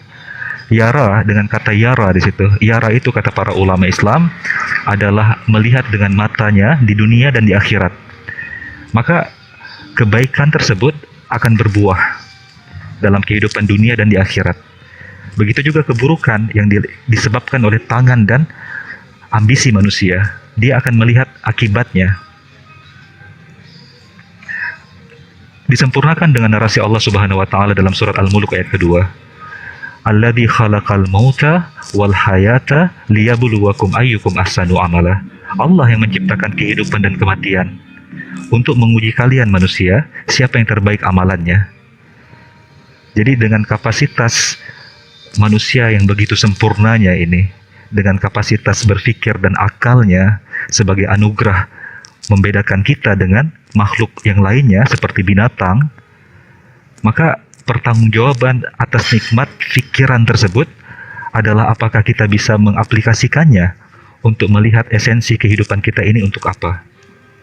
Apakah kita bisa mengambil hikmah dari kesempurnaan yang diberikan Tuhan dalam kehidupan kita, dari fisik, dari cara kita berpikir, dari cara kita mengolah data, apakah dengan fasilitas tersebut kita bisa sampai kepada Tuhan yang benar atau tidak.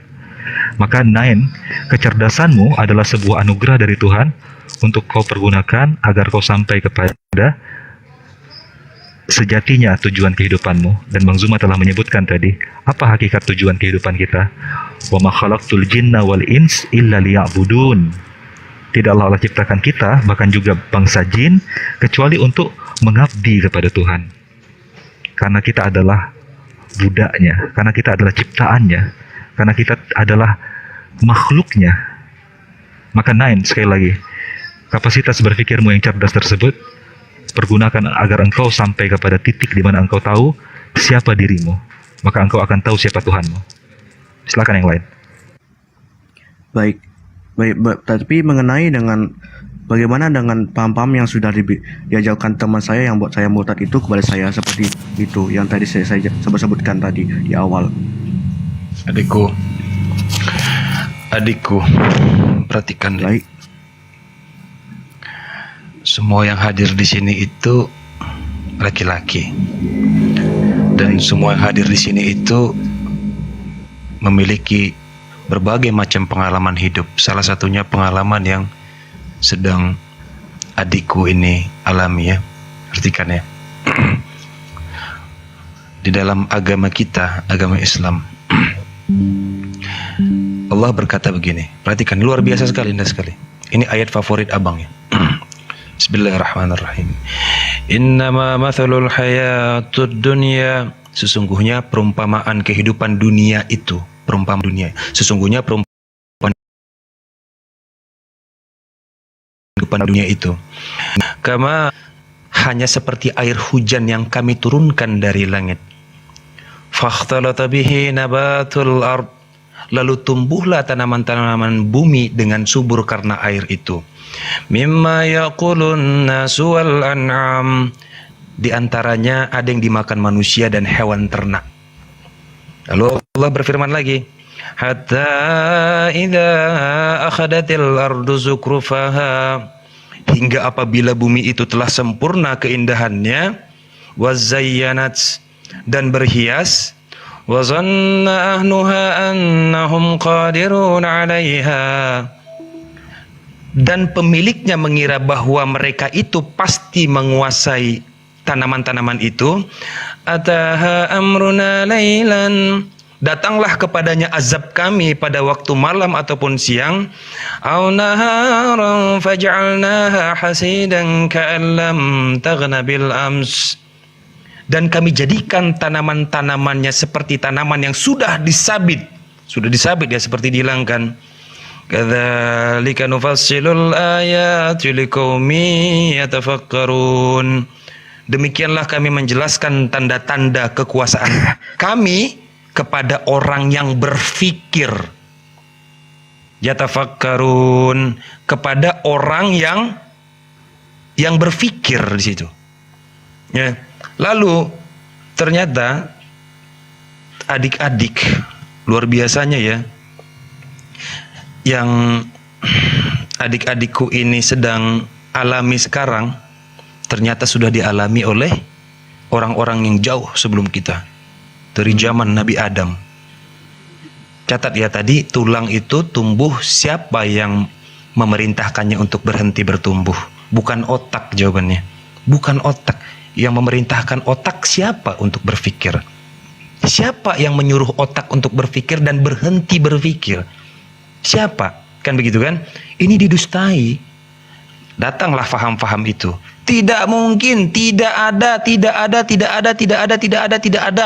Sudah Allah turunkan berbagai macam utusan, tetap saja mereka mendustai. Lalu Allah di sini berkata, ya, Al-Haqqah. Ini hari kiamat ini. Mal-Haqqah. Apakah hari kiamat itu? Wa ma adraka mal haqqah. Dan tahukah kamu hari kiamat itu? Kadzabat Tsamud 'adun bil qariyah. Kaum Samud dan kaum Ad telah mendustakan hari kiamat. Fa amma Tsamud fa uhliqu bit taghiyah. Maka adapun kaum Samud, mereka telah dibinasakan dengan suara yang sangat keras. Wa amma 'adun fa uhliqu bi rihin sarsarin 'atiyah. Sedangkan kaum Ad, mereka telah dibinasakan dengan angin topan yang sangat dingin. Ini luar biasa ini kalimat ini. Sakharaha alaihim sab'a layalin wa thamaniyata ayyamin husuma. Allah telah menimpakan angin itu kepada mereka selama 7 malam, 8 hari terus menerus. Jadi inilah apa ya? Sebenarnya hal-hal ini sudah dilakukan oleh orang-orang terdahulu. Tapi ingat ya, innamal hayatad dunya illa la'ibul walahun. Allah berkata, sesungguhnya dunia ini hanyalah permainan dan senda gurau. Catat, kehidupan ini hanyalah permainan dan senda gurau. Dunia ini adalah perjudian. Yang namanya perjudian hanya ada 2 pilihan. Pertama, menang atau kalah. Sebagai pejudi yang pintar, sebagai gambler yang pintar, tentulah kita mau memenangkan perjudian ini, memenangkan permainan ini. Jelas ya? Celakanya adalah bagaimana jika dalam perjudian ini kita kalah? Apa yang kita dapati? Kerugian. Betul ya? Kerugian. Kita berjudi dengan Tuhan. Sekalinya Tuhan itu tidak ada, maka semuanya aman dalam perjudian ya. Tapi sekalinya ada, bagaimana? Sekalinya ada, bagaimana? Kan begitu sederhananya. Lalu kenapa Tuhan tidak menunjukkan langsung saja semua ini? Kalau Tuhan sejak awal ingin menunjukkan semua ini, tidak perlu ini semua diciptakan. Tidak perlu. Tidak perlu. Untuk apa ini semua diciptakan? Tuhan menciptakan segala sesuatu itu haruslah ada alasannya. Pasti ada alasannya semuanya. Salah satu alasannya apa? Dia ingin menguji ciptaannya. Dan letak ujiannya itu ada dalam diri kita. Dan itu alasan Tuhan untuk tidak menunjukkan siapa dia. Tetapi dia menunjukkan bahwa dia ada. Berdasarkan apa? Tanda-tanda yang tadi dibaca. Jadi jawaban singkatnya adalah, kenapa Tuhan itu harus ada? Jawaban singkatnya adalah secara logis dan rasional, karena tidak ada alasan yang benar untuk mengatakan Tuhan itu tidak ada. Tidak ada alasan yang benar, tidak ada alasan yang kuat untuk mengatakan Tuhan itu tidak ada. Itu jawaban finalnya. Cuman itu aja. Kalau soal kekacauan, dikit lagi ya. Soal kekacauan, soal carut, soal manusia sudah seperti hewan ketika manusia ini tidak ada agama. Jauh seperti hewan. Catat ya, manusia yang baik itu adalah manusia yang teratur atau manusia yang kacau. Manusia yang baik adalah manusia yang teratur. Sekarang kita buka, definisi agama itu apa? A itu tidak, gama itu kacau. Tidak kacau, artinya apa? Teratur. Teratur. Itu manusia yang baik. Itu manusia yang baik. Ternyata manusia itu butuh aturan. Bahkan seorang ateis juga ternyata butuh aturan. Apakah seorang ateis itu bisa hidup seenaknya? Enggak bisa. Dia tetap butuh aturan. Supaya apa? Supaya manusia itu teratur. Aturan itu disebut dengan agama. Gitu. Lanjut.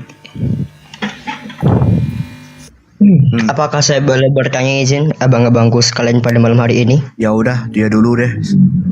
Saya nanti aja. Terima kasih, Len. Dulu. Oke, ini adalah sebuah pertanyaan terbesar dalam hidup saya. Mohon dibimbing. Ini mungkin saya berada di fase-fase yang sedang ragu akan Tuhan. Dan pertanyaan saya adalah seperti ini. Ketika gini, Tuhan adalah Maha Kuasa. Namun kenapa Dia tidak menghapuskan kejahatan, kesengsaraan di dunia? Apakah Dia tidak mampu? Atau jika Tuhan tidak mau menghapuskan dosa, berarti Dia jahat atau gimana? Yang pertama. Terus yang kedua adalah, jika manusia diciptakan untuk beribadah kepada Dia, namun kenapa Tuhan tidak membutuhkan ibadah manusia? Dan jika Tuhan sudah tahu bumi itu akan hancur, kenapa Dia menciptakan bumi? Itu pertanyaan terbesar dalam hidup saya. Terima kasih. Mohon ajarkan saya. Ketika seorang polisi bisa membebaskan narapidana, kenapa tidak dia bebaskan saja semuanya? Kenapa dia tidak bebaskan semua manusia? Jika memang manusia itu menginginkan kebaikan, kenapa seorang polisi yang punya kuasa, tapi dia tidak bebaskan penjahat-penjahat itu? dia harus mengurung. Seperti tadi dijelaskan oleh Bang Zuma, Sensei Zuma, seperti dijelaskan oleh Ustadz Ali, yang begitu. Ya kan? Betul? Iya, Betul? benar. Nah, kira-kira number 9, apa alasannya? Nomor 9. Apa alasannya? Kenapa tadi? Apa alasannya? Ini siapa yang tadi ngomong? Zetomic atau number 9? Iya, saya Zeto. Oh, Saya Zeto. Zeto. Iya. Iya, apa alasannya Zeto? Jika seorang polisi mampu untuk membebaskan seluruh narapidana, kenapa tidak dia bebaskan? Bukankah dia berkuasa? Karena dia punya aturan. Nah, itu dia. Karena dia punya aturan atau karena dia punya prinsip. Dan karena juga dia punya kuasa, sebab itu dia punya kuasa. Karena dia punya kuasa. Jadi kalau ditanya bahwa kenapa Tuhan tidak menjadikan semua manusia ini baik? Kenapa Tuhan harus menciptakan keburukan? Kenapa Tuhan itu harus menciptakan bumi padahal pada akhirnya dia dihancurkan? Ini kan pertanyaannya kenapa? Nah, ternyata catat ya. Ternyata hanya ada jawabannya itu di dalam kitab suci umat Islam. Apa jawaban di situ? Kita bukan orang pertama yang bertanya itu, tapi ada makhluk pertama yang bertanya tentang itu kepada Tuhannya langsung. Siapa itu? Malaikat dia bertanya begini. Ya Tuhan, kenapa engkau ciptakan manusia itu, sedangkan manusia itu melakukan kerusakan dan tumpah darah di atas muka bumi? Simple jawaban Tuhan itu, sangat-sangat singkat dan luar biasa. Bahwa apa kata Tuhan di situ? Sesungguhnya aku lebih mengetahui apa yang tidak kalian ketahui. Singkat, padat, tepat, luar biasa. Bahwa dia mengetahui apa yang tidak kalian ketahui atau apa yang tidak kita ketahui. Begitu. Itu jawabannya. Ya kan? Dan Tuhan kan menciptakan manusia untuk beribadah. Tapi kenapa Tuhan tidak bodoh dengan ibadah manusia? Karena ibadah itu bukan untuk Tuhan. Ibadah itu untuk manusia. Ibadah itu untuk manusia, bukan untuk Tuhan.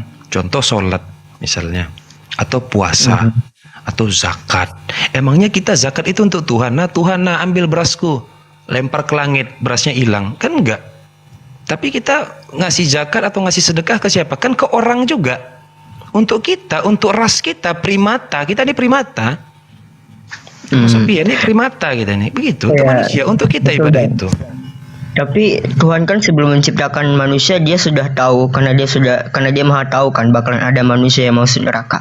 Lantas kenapa manusia tetap diciptakan? Karena dia maha pencipta. Dia harus menciptakan masalahnya. Dia harus menciptakan. Kalau dia tidak menciptakan, dia bukan maha pencipta berarti. Dia Berarti ada kewajiban dia harus menciptakan. Kewajiban itu kan seperti apa ya? Seperti aturan, seperti perintah, seperti tanggung jawab. Tidak seperti itu parameternya. Sejak awal kita mengakui dia sebagai pencipta. Kenapa kita harus mengakui dia sebagai pencipta? Karena dia menciptakan sesuatu. Karena dia menciptakan sesuatu, jahat baik dia yang menciptakan. Tapi ada pertanyaan yang bagus. Kayak gini pertanyaannya. Ini pertanyaan yang memang dalam ya, luar biasa. Tuhan itu sudah tahu manusia bakal masuk neraka. Ada yang masuk neraka, ada yang masuk surga. Lalu kenapa Tuhan harus sejahat itu? Tuhan itu sudah menetapkan bahwa saya tidak bisa menghindar jika saya memang ditetapkannya masuk neraka. Kok jahat banget? Kan begitu yang menjadi pertanyaannya. Iya benar. Iya kan? Seolah-olah kita itu seolah-olah menurut kita punya free will, padahal enggak gitu loh. Itu kan jahat banget sebenarnya kalau dipikir-pikir. Ternyata ada lagi jawabannya, memang luar biasa nih. Tuhan ini ngasih jawaban terus gitu loh. Pada saat nanti di hari penghakiman kita kan berdebat. Begini dia. Dan perdebatan itu pasti terjadi begini ya. Pada saat saya mengatakan begini, ya Tuhan, kenapa Engkau masukkan aku ke dalam neraka, atau kenapa Engkau ciptakan aku yang akhirnya Engkau masukkan juga ke neraka? Kenapa tidak Kau buat aku jadi baik? Kan gitu tuh. Lalu Tuhan bertanya balik. Nah, pertanyaan ini nggak akan bisa dijawab. Begini pertanyaannya. Tuhan bertanya, wahai Neflos, ketika kau hidup di dunia, apakah aku beritahu kemana kau akan berakhir? Apakah aku beritahu kemana kau akan berakhir? Enggak. Kan jawabannya tidak.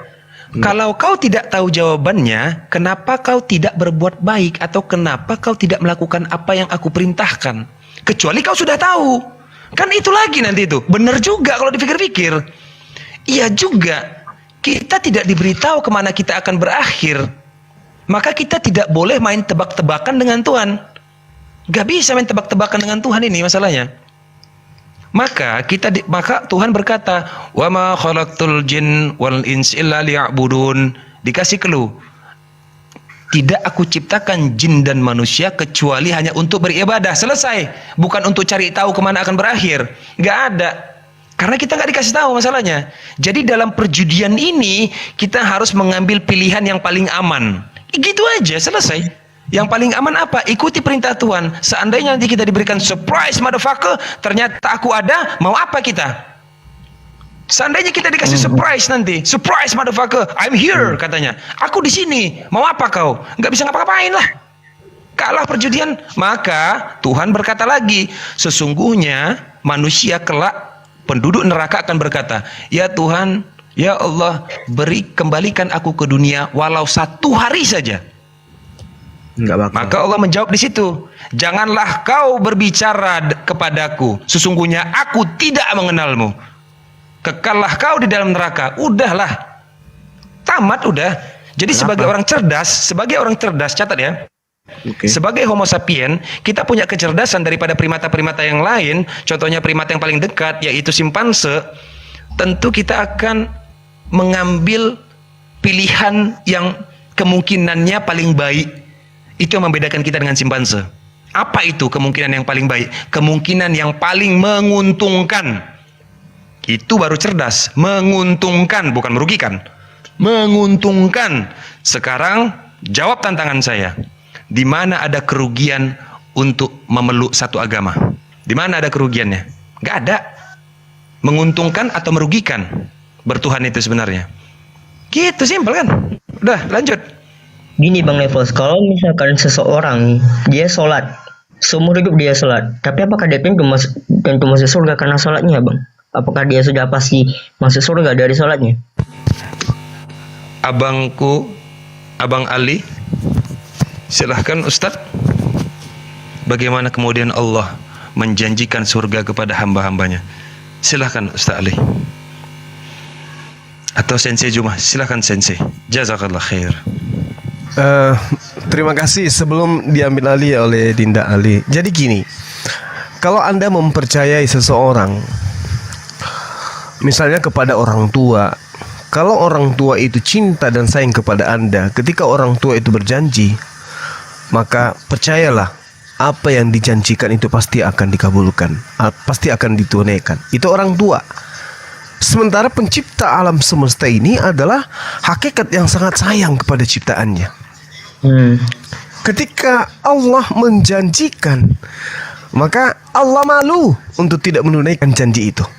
Nah, ketika kita sholat, Al-Quran menerangkan dalam surah Al-Mu'minun, qad aflahal mu'minun.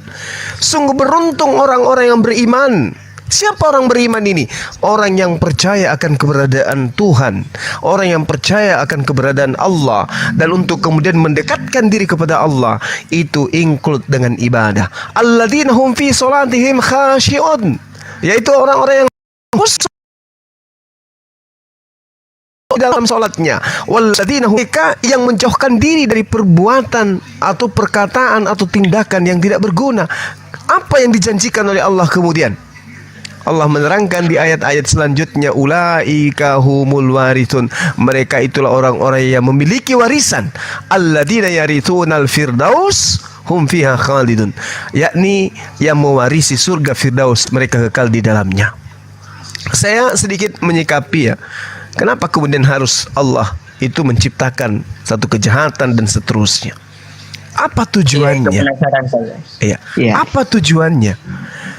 Kenapa Allah itu menciptakan kejahatan? Yang mengenal adanya aspek kejahatan dan adanya aspek kebaikan itu hanya ada pada dimensi makhluk berupa manusia. Hewan tidak mengerti apa itu kejahatan, hewan tidak mengerti apa itu kebaikan. Manusia diberi perangkat berupa akal yang tadi kita cari, mana akal itu? Ternyata dia memiliki ruang, ada tapi tidak bisa wujud sesuai dengan yang kita inginkan. Jadi ketika Allah menciptakan satu keburukan atau menciptakan satu kejahatan, ternyata Allah menginginkan agar manusia itu mengenal kebaikan. Fungsi daripada kejahatan itu agar manusia mengenal kebaikan. Fungsi daripada adanya tangan kiri agar manusia mengenal adanya tangan kanan. Ini yang saya bisa katakan kepada saudara. Ketika kemudian Anda menjadi seorang yang beragama, misalnya seorang muslim, ya, maka Anda akan menghabiskan waktu untuk mengingat Allah dengan cara apa? Dengan berzikir misalnya, subhanallah, alhamdulillah, wala ilaha illallah. Untuk apa Anda berzikir? Ya, misalnya untuk menjauhkan diri Anda dari dari musibah, atau menjauhkan diri Anda dari keburukan-keburukan makhluk. Ya, zikir-zikir Anda itu untuk menjauhkan dan mengamankan diri Anda dari serangan-serangan makhluk-makhluk yang Anda mungkin takuti dan seterusnya. Yang Anda takutkan terjadi apa-apa keburukan terhadap Anda ketika Anda berjalan di tempat yang gelap atau di tempat yang menakutkan menurut Anda. Anda baca zikir. Nah, itulah bukti bahwa ketika kemudian Allah menciptakan kejahatan itu agar manusia mengenal kebaikan. Kalau tidak ada kejahatan, ya tentu manusia tidak mengenal kebaikan. Karena manusia tidak mengenal kebaikan, maka manusia layaknya hidup seperti kucluk. Nah, inilah fungsinya akal.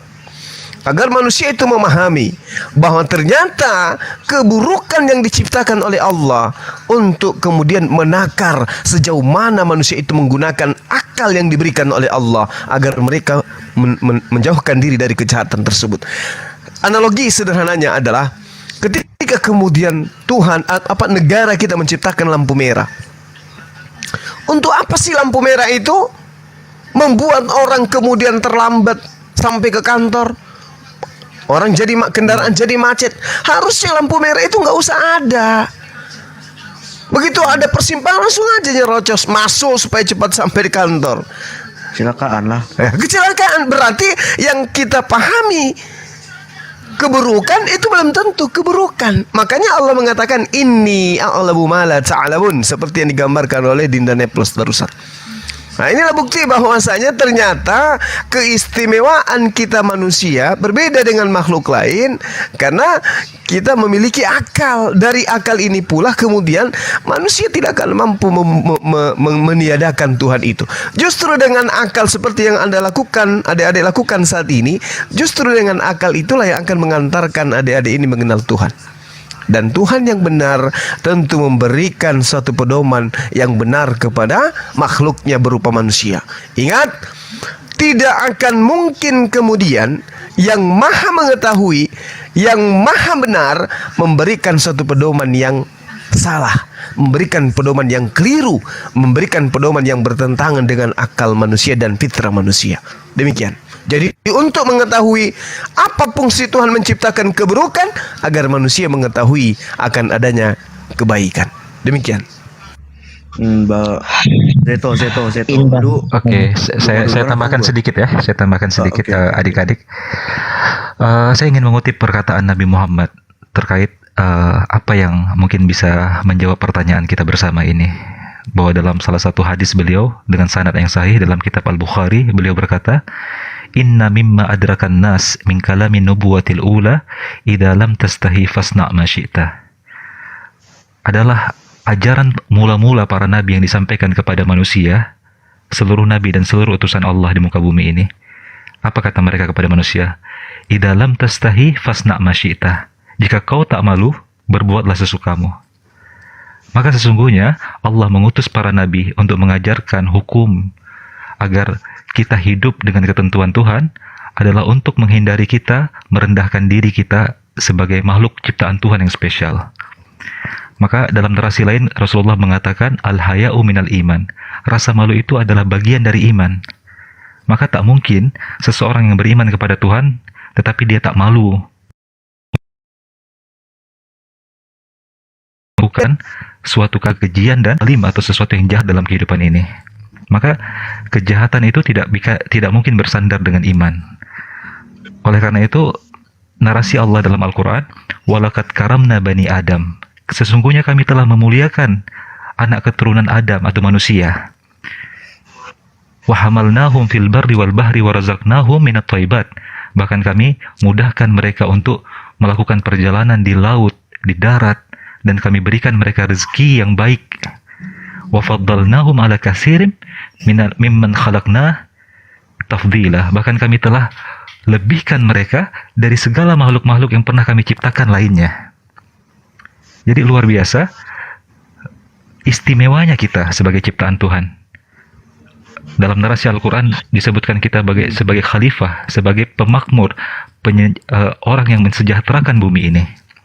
Jadi adik-adik, satu-satunya agama di dunia ini yang menstimulus, yang menganjurkan, yang mengarahkan manusia untuk berakal, berpikir, dan kritis, Islam. Dengan banyak narasinya, afala ta'qilun, apakah engkau tak menggunakan akalmu? Afala tafakkarun, kau tidak berpikir? Afala tadabbarun, apakah engkau tidak merenungkan? Bahkan dalam salah satu firman Allah menarasikan suatu kalimat yang sangat indah sekali. Kita dengarkan sama-sama. Alladzina yadhkurunallah qiyaman wa qu'udan wa 'ala junubihim. Mereka adalah orang-orang yang terus mengingat Allah, mengingat esensi ketuhanan. Bahkan ketika mereka berdiri, mereka duduk, atau mereka sedang berbaring. Wa yatafakkaruna fi khalqis samawati wal ard. Dan mereka terus berpikir, bagaimana proses alam semesta ini? Bagaimana penciptaan alam semesta ini sebenarnya? Dan pada akhirnya mereka sampai kepada satu kesimpulan. Rabbana ma khalaqta hadza batilah, ya Allah, wahai Tuhan sang pencipta, aku sampai kepada satu kesimpulan, tidak mungkin kau ciptakan ini sia-sia. Itu narasi yang mengajak Anda untuk gunakan akal agar sampai kepada satu kesimpulan haqqul yakin, bahwa memang kita diciptakan sebagai sebuah cobaan untuk kita bisa memilih dalam perjudian ini. Jika kita gunakan kata perjudian, apakah kita akan bertaruh pada sebuah taruhan yang probability-nya kuat untuk menang dan untung, atau kita akan menaruh taruhan kita kepada sebuah probability yang akan merugikan kita. Maka selamat berjudi. Baik, terima kasih penjelasannya. Oke, Tuhan menciptakan kejahatan supaya manusia mampu melihat kebaikan. gimana? Oke, aku dulu nggak? Dan mungkin jelas ini, mohon maaf, ini pertanyaan terakhir dari saya. Mohon ajarkan saya, bimbing saya. Saya sedang mencari kebenaran, bukan ingin mencari kejatuhan di sini. Sama juga. Tuhan itu Maha Kuasa dan tidak membutuhkan apapun. Lantas, mengapa Tuhan mengutus Nabi untuk menyebarkan risalahnya? Kalau misalkan Tuhan tidak butuh sesuatu pun. Tuh, pertanyaan terakhir dari saya. Terima kasih. Saya juga boleh? Silakan, give me. Gini, saya ada pertanyaan yang sekaligus pertanyaan terakhir saya. Gini, agak panjang dikit ya, mohon maaf. Gini, karena ketika saya awalnya ketika saya diajarkan untuk jadi agnostik oleh teman saya dibilang coba kamu pikirkan, agamamu tuh gak logis, coba. Tapi kok saat itu saya bilang aja, itu kan di luar penalaran manusia. Ya gitulah, Tuhan kan Maha Kuasa. Terus teman saya agnostik tuh bilang, Oke, sekarang kasih tahu dong perbedaan di antara tidak dapat dinalar manusia sama nggak masuk akal. Tiba-tiba beberapa hari setelah saya agnostik, saya pun teringat pada saat itu saya sedang makan sama bapak guru saya di SMA. Dia menjelaskan kalau Trinitas itu tidak masuk akal. Lalu Kristen hanya dituntut untuk imani saja. Oke, saya terima. Saya bertanya kepada bapak guru saya, Pak, kalau gitu Allah di mana, Pak? Bapak guru itu bilang, itu gak usah ditanyakan, itu di luar penalaran manusia, cukup imani saja. Terus ketika saya mengingat momen itu, saya pun terpikir, lah terus iya benar, apa bedanya sesuatu yang tidak dapat dinalar manusia sama sesuatu yang tidak masuk akal. Jadi itu pertanyaan adalah bagaimana cara membedakan hal itu gitu. Itulah yang membuat saya ragu tentang Islam gitu, agama yang sebelumnya saya imani. Mohon ya penjelasannya guru-guru semua.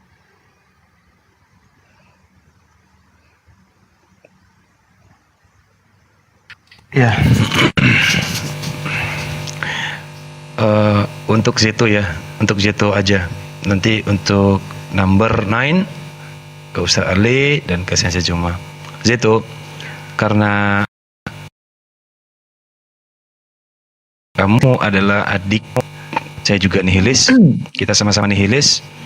Tapi saya berpegangnya kepada Georgius, bukan kepada Nietzsche, karena Nietzsche telah ngaur. Kenapa? Karena Albert Einstein sendiri tidak seperti Nietzsche.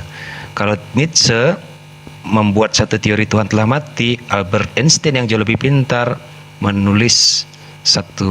mengucapkan satu kalimat, Tuhan tidak bermain dadu. Einstein lebih pintar dari Nietzsche. Jadi saya lebih pegang kepada Einstein aja.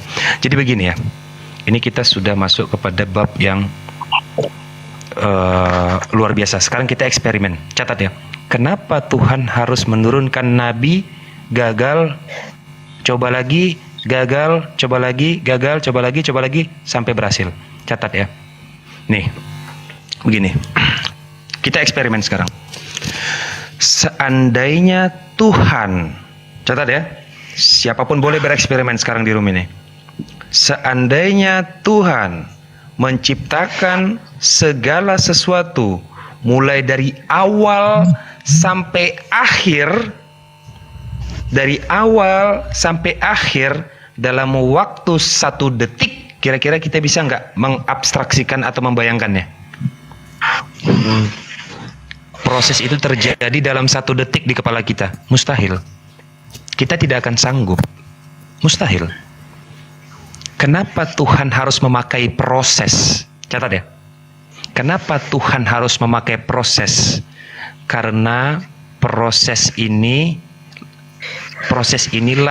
yang hanya bisa diterima oleh manusia.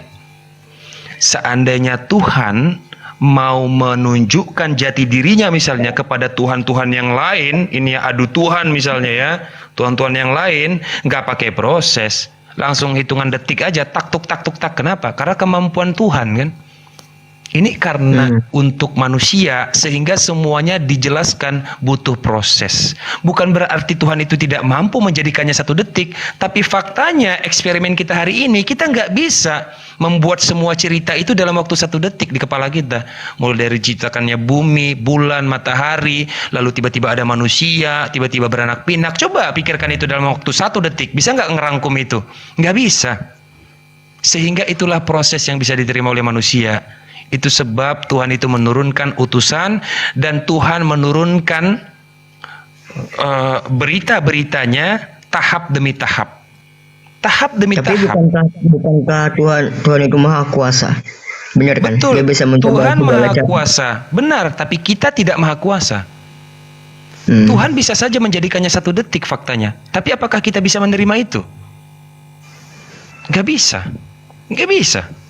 Bayangkan, coba bayangkan sekarang. Kenapa Tuhan tidak membuat kita bisa menerima itu? Gimana? Kenapa Tuhan tidak? Gimana kalau Tuhan membuat kita mampu menerima perintah tersebut dalam 1 detik? Kenapa tidak seperti itu? Begini, Sama seperti begini, kenapa Tuhan tidak menjadikan kita setara sama Dia? Kan begitu yang menjadi pertanyaan akhirnya. Kenapa Tuhan tidak menjadikan kita setara dengan Dia? Kan kayak begitu. Nah, Maksudnya bukan ya. setara, Bang. Kayak Tuhan menanamkan keimanan setiap seluruh manusia, gitu. Menanamkan keimanan saja, sehingga semua manusia itu beriman semua kepada Dia. Urusan mereka mengambil buruk dan benar ya kembali kepada pilihan mereka. Tuhan sudah menjawab di dalam surah An-Nahl 93. Kata Tuhan begini, sesungguhnya jika aku menghendaki, niscaya kalian akan menjadi satu umat saja. Tetapi aku menghendaki siapa saja yang aku sesatkan dan siapa saja yang aku beri petunjuk. Tetapi kalian akan diminta pertanggungjawaban atas perbuatan itu. Catat ya. Untuk memahami kalimat Tuhan ini nggak sembarangan loh. Karena Tuhan yang berbicara. Artinya karena Tuhan berkehendak. Kalau bicara soal kenapa, masalah hidup terbesar manusia sebenarnya apa coba? Pertanyaan. Itu masalah terbesar manusia. Pertanyaan. Itu masalah terbesar manusia. Saya pernah bertanya sama Profesor Kelin, dosen filsafat saya. Saya bertanya begini, Profesor, saya bilang, mungkinkah saya bisa melihat Tuhan sekarang? Saya nanyanya gitu. Mungkinkah? Tidak usah dengan ciptaan. Saya mau melihat Tuhannya langsung. Lalu profesor menjawab begini. Mungkin, tapi satu syaratnya. Apa? Kamu bakal bisa lihat Tuhan sekarang seandainya kamu bisa ciptakan warna di kepalamu yang tidak pernah kamu lihat sama sekali. Coba ciptakan sekarang. Satu warna di kepalamu, warna yang tidak pernah kamu lihat selama kamu hidup. Coba ciptakan. Nggak bisa kan? Coba ciptakan sekarang. Tidak bisa. Sungguh tidak bisa. Dan kata Profesor Kelin, kalau kamu berhasil, maka kamu pasti bisa lihat Tuhan. Begitu kata dia. Wah, warna saja nggak mampu. Bagaimana melihat Tuhan? Menciptakan warna di kepala yang belum pernah kita lihat. Ini kita bereksperimen sekarang. Nggak bisa. Konon lagi melihat Tuhan. Jadi itu. Jadi itu alasan ternyata kenapa Tuhan tidak Jadi luar biasa. Nah, untuk pertanyaan dari number 9, nanti kita nggak apa-apa, kita diskusi aja adik-adik. Ini semua para guru-guru, senior, abang-abang, paman-paman kita saling bertukar pikiran dan ini hal yang menarik. Silakan Sensei atau Ustadz Ali dilanjutkan. Dinda Ali silakan. Baik, sebelum ke Bang Zuma, saya rasa ini klimaks Bang Zuma, nanti silakan di-finishkan. Sedikit, kenapa harus ada Rasul, utusan Tuhan di muka bumi ini? Narasi Bang Neflos luar biasa tadi. Mungkin sedikit dari saya tambahan, menjawab dengan ayat Al-Quran lagi, tercatat dalam surat Al-An'am 130. Ya ma'syaral jin wal ins, wahai bangsa jin, begitu pula manusia. Alam ya'tikum rusul minkum yaqussuna alaikum ayati wa inzirunakum liqa'a yaumikum hadha. Apakah belum datang kepada kalian utusan-utusan dari kalangan kalian sendiri? Catat baik-baik. Dari kalangan kalian sendiri. Mereka menceritakan atas kalian ayat-ayatku dan mereka memberikan peringatan kepada kalian tentang pertemuan hari ini. Ini menarasikan sesuatu nubuatan di mana kita akan ditanyakan pertanyaan ini oleh Tuhan nanti di alam sana. Bahwa kita akan ditanya, bukankah telah datang kepada kalian, wahai jin, wahai manusia, utusan-utusan kami yang menceritakan tentang jalan menuju kepada kami dari kalangan kalian sendiri. Jadi tanda kasih sayang Tuhan kepada kita, Tuhan menurunkan utusan dari kalangan yang hidup dengan kehidupan yang sama dengan kita, dengan daging yang sama, dengan kulit yang sama. Agar kita tidak terkaget-kaget, kan Tuhan Maha Kuasa, kenapa Dia tidak turunkan saja malaikat untuk mengajarkan kita, biar kita semua tahu bahwa Tuhan itu ada, kita melihat malaikatnya langsung. tetapi Tuhan menurunkan dari kalangan kita sendiri agar kita melihat contoh langsung utusan Tuhan yang hidup di tengah-tengah kita dengan cara hidup sama seperti kita, dilahirkan dan mati sama seperti kita. Bahwa utusan Tuhan menjadi sosok paling paripurna menggambarkan bagaimana jalan menuju Tuhan. Maka dalam Al-Quran dikatakan, Qul in kuntum tuhibbunallah fattabi'uni. Maka katakanlah kepada manusia, wahai Nabi Muhammad, jika benar kalian percaya kepada Tuhan, kalian cinta kepada Tuhan, fattabi'uni, maka ikutilah aku.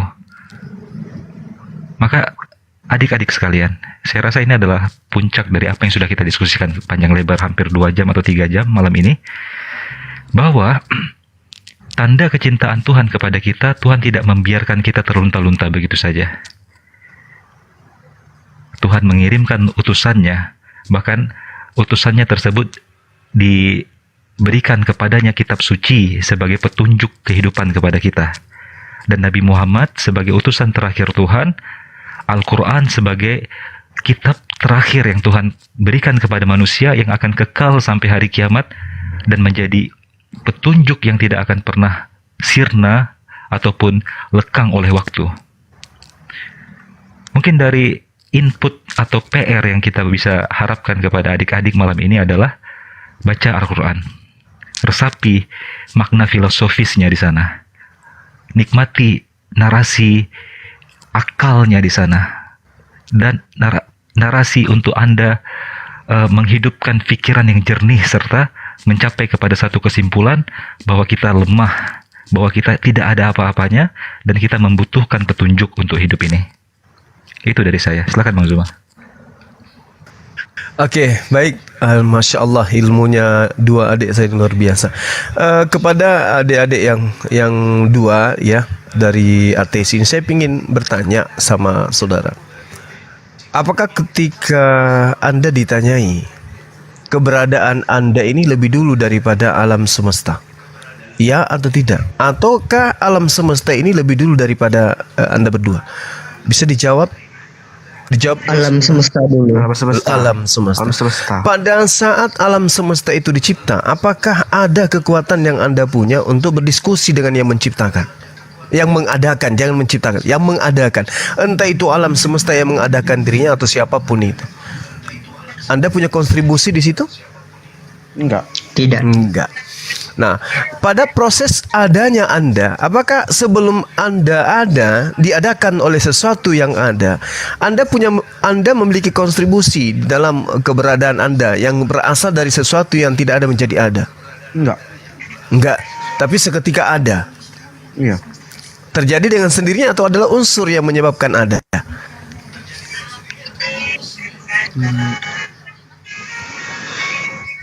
Pasti ada unsur yang menyebabkan itu ada. Masya Allah. Nah, itulah yang disebut Tuhan.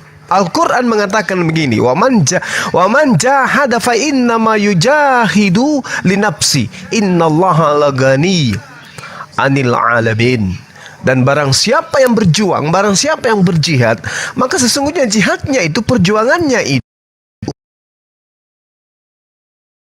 usahanya itu, usahanya dan baiknya itu adalah untuk dirinya sendiri. Sesungguhnya Allah benar-benar maha kaya dan tidak memerlukan sesuatu dari semesta alam ini.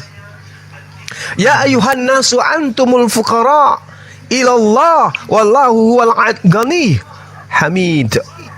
Hai manusia, kamulah yang berkehendak kepada Allah. Kamulah yang kemudian menginginkan adanya, yang menginginkan kepada Allah, dan Allah dialah yang maha kaya, tidak memerlukan sesuatu apapun, dan Allah itu lagi maha terpuji. Artinya bahwasanya ketika adik-adik ini bertanya tentang Tuhan, kenapa Allah itu menciptakan manusia? Apakah dia butuh terhadap manusia? Al-Quran mengatakan, la yus'alu amma yaf'al wa hum yus'alun. Dialah Allah tidak ditanya tentang apa yang dikerjakan, tetapi merekalah yang makhluk inilah, kita inilah yang akan ditanya.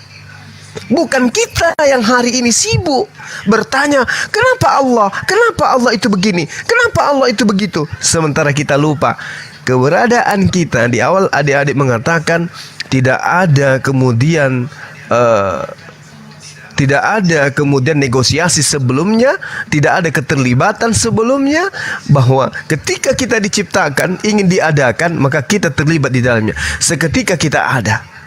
Jadi Tuhan itu, Allah Subhanahu wa taala itu tadinya berdiri sendiri. Tidak ada makhluk. Yang ada hanya dirinya. Tidak ada yang kemudian disebut ada bersama dirinya, enggak ada. Dia berdiri sendiri. Allah itu berdiri sendiri. Maka dalam keadaannya Allah sendiri, Allah menciptakan makhluk agar dirinya dikenal. Innama amruhu ita arada syai'a ayyakula lahu kun fayakun. Nah, saudara-saudara, adik-adik saya mengatakan bahwasanya pada saat kami belum dicipta, kami tidak ada negosiasi. Ya Tuhan, ciptakan kami, tidak ada negosiasi.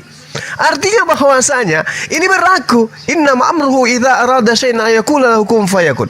Anda menjadi ateis, Anda menjadi agnostik, itu dikarenakan Anda merasa lebih wow daripada yang mengadakan Anda. Tetapi apakah kemudian Anda mampu mengaplikasikan data dalam Al-Quran?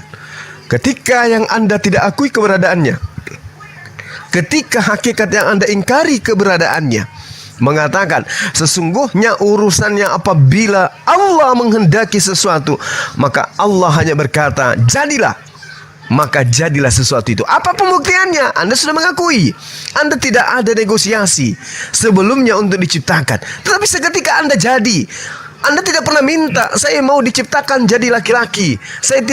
Anda tidak pernah minta kemudian dilahirkan dari seorang rahim wanita yang bernama si fulan di tahun sekian, dari seorang suami yang bernama ini. Tidak ada. Seketika Allah mengadakan ayyakula lahu kun fayakun. Jadilah, maka jadi. Artinya kita ada karena ada yang mengadakan, dan yang mengadakan ini disebut Allah, dan kita diadakan ingin kemudian diselamatkan dengan pola diberikan kebebasan. Kalau Anda ingin selamat, ini yang Anda lakukan. Kalau Anda tidak ingin selamat, tinggalkan apa yang menjadi perintahku. Artinya ketika kita ada saat ini, kita jangan malah sibuk mencari menyangkal bahwa pencipta kita itu tidak ada. Kenapa? Karena kita sendiri tidak mampu menciptakan diri kita. Oleh karena itu ada yang menciptakan. Itulah yang disebut Allah.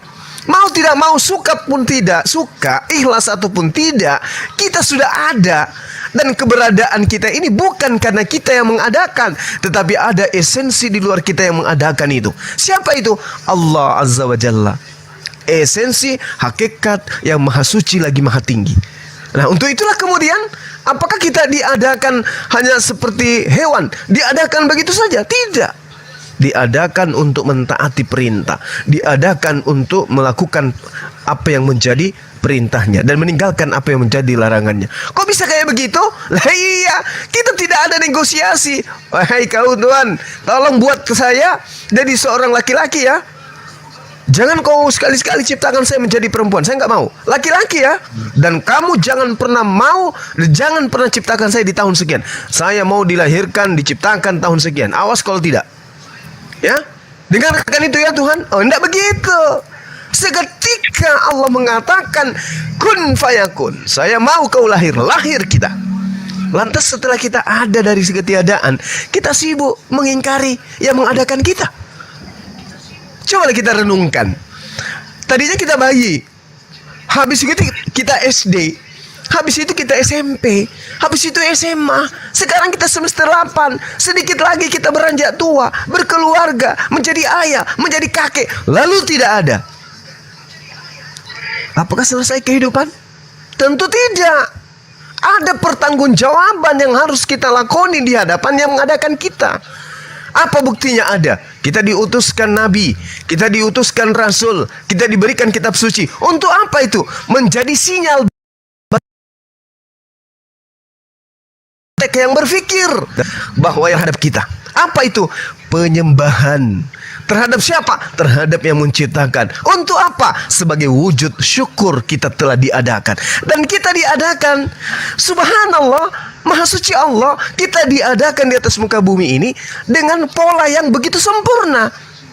Coba kita lihat bagaimana kambing, bagaimana ayam, bagaimana ikan, bagaimana burung, bagaimana buaya, bagaimana kemudian hewan yang melata yang ada di hutan belantara sana. Alhamdulillah kita diciptakan dengan wujud seperti ini, punya akal. Habis itu kita ingin ingkar gitu loh. Kita sudah paham diri kita ini tidak mampu menekan usia. Kita tidak mampu kemudian menekan adanya kerutan di dahi. Kita tidak pernah bisa mampu melawan rasa ngantuk. Kita tidak pernah bisa mampu melawan rasa lapar. Tapi kemudian melawan pencipta kita mampu. Subhanallah.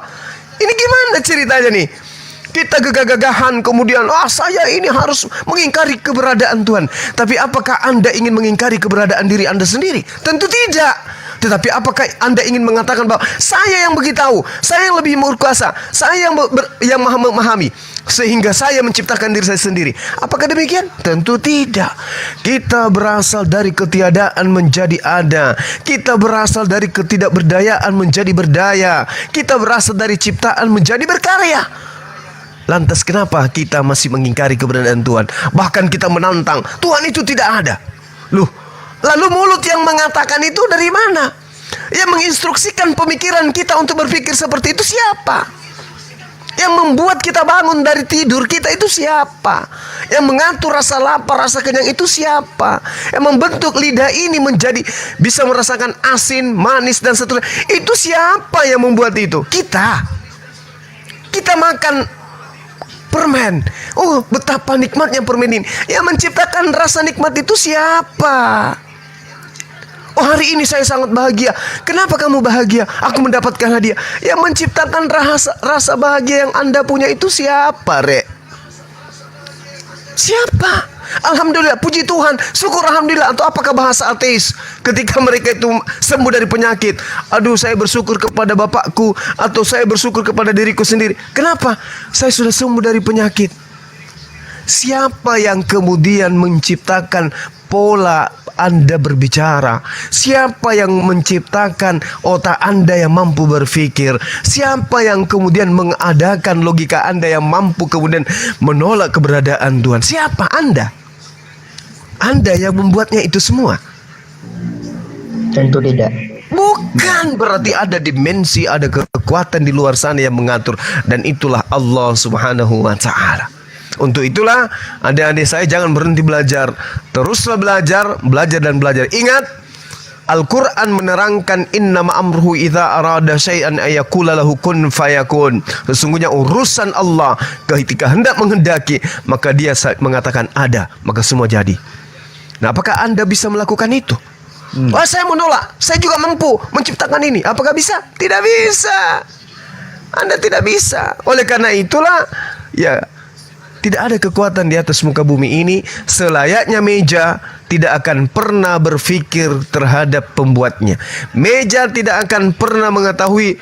Meja tidak akan pernah mungkin berubah menjadi tukang kayu. Kursi tidak akan mungkin kemudian ilmunya menyetarai daripada pembuatnya. Nggak mungkin. Untuk itulah kemudian kita makhluk, kita ada yang mengadakan, kita tidak mungkin sama dan setara seperti yang mengadakan. Ingat polanya tadi, Anda mengaku berakal, tapi Anda tidak mampu menunjukkan akal Anda, bukan berarti Anda tidak punya akal. Anda melihat jejak binatang, tetapi Anda kemudian tidak mampu menunjukkan binatangnya, bukan berarti Anda mau mengingkari binatang itu nggak ada. Kenapa Anda mengatakan ada? Karena dia meninggalkan jejak.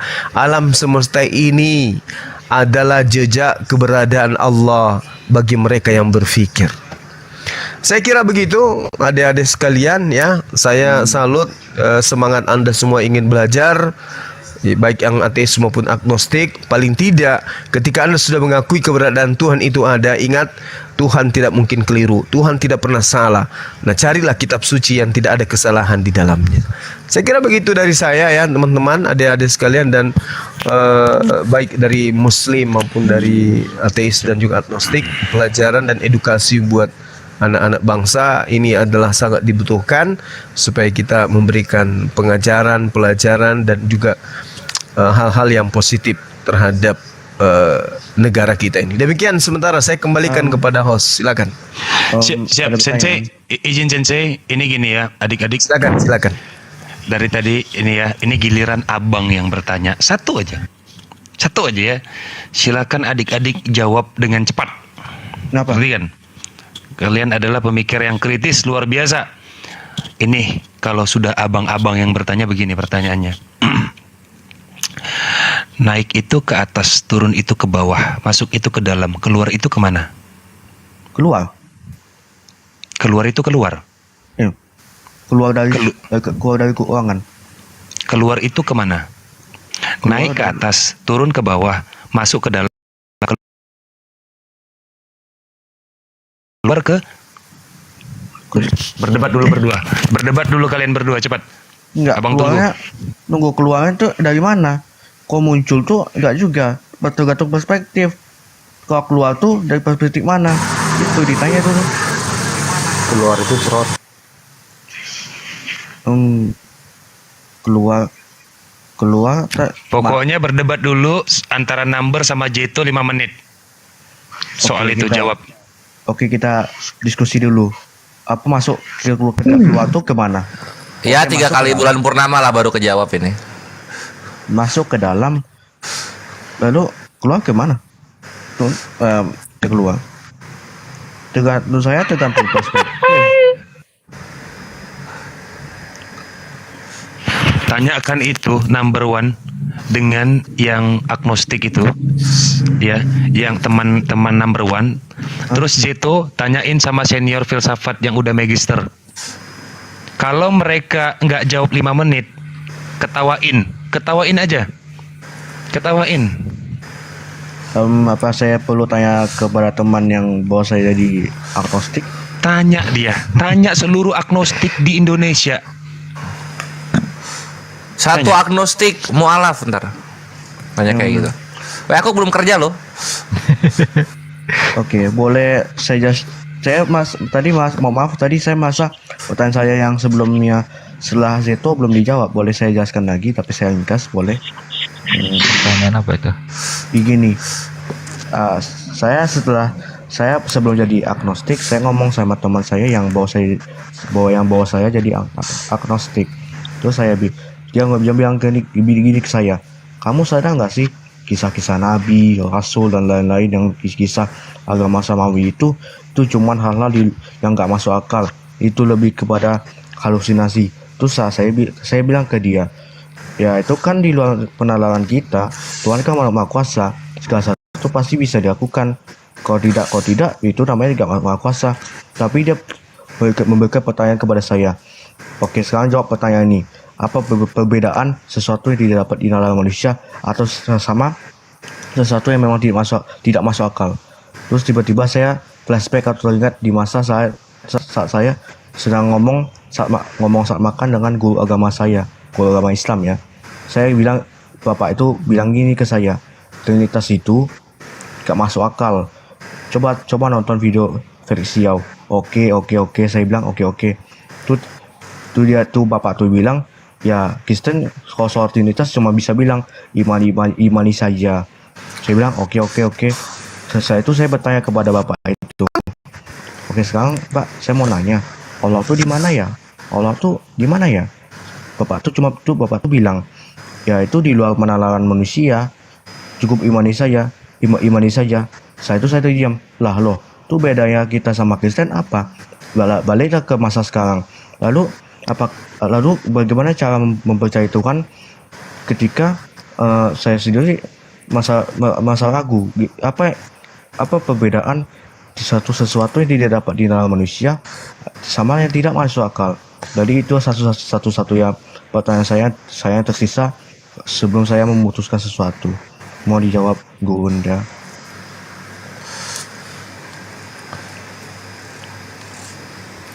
Ini netizen kok ngamuk? Kok ngamuk yang bawah ini kok pada murka semua? Weh, jawab weh, keluar kemana deh? Ini berarti netizen kurang nyimak Akhi Neflos ini. Ini pernah ditanyakan ini zaman dulu. Iya. Kurang nyimak mereka. Kurang nyimak. Udah jawaban. Itu jawabin dulu tuh, kasihan. Ayo, Ustaz Ali atau Gurunda. Neflos Aku mah. boleh. Bapak Neflos boleh. Oh ya, akhirnya Neflos ya, silakan. Host makan Nggak, dulu ya. lanjut. Selamat berlanjut.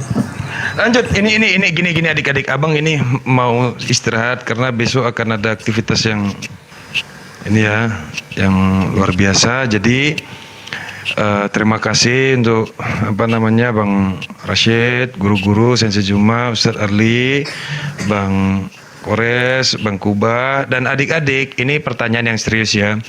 Tolong dijawab dengan jujur.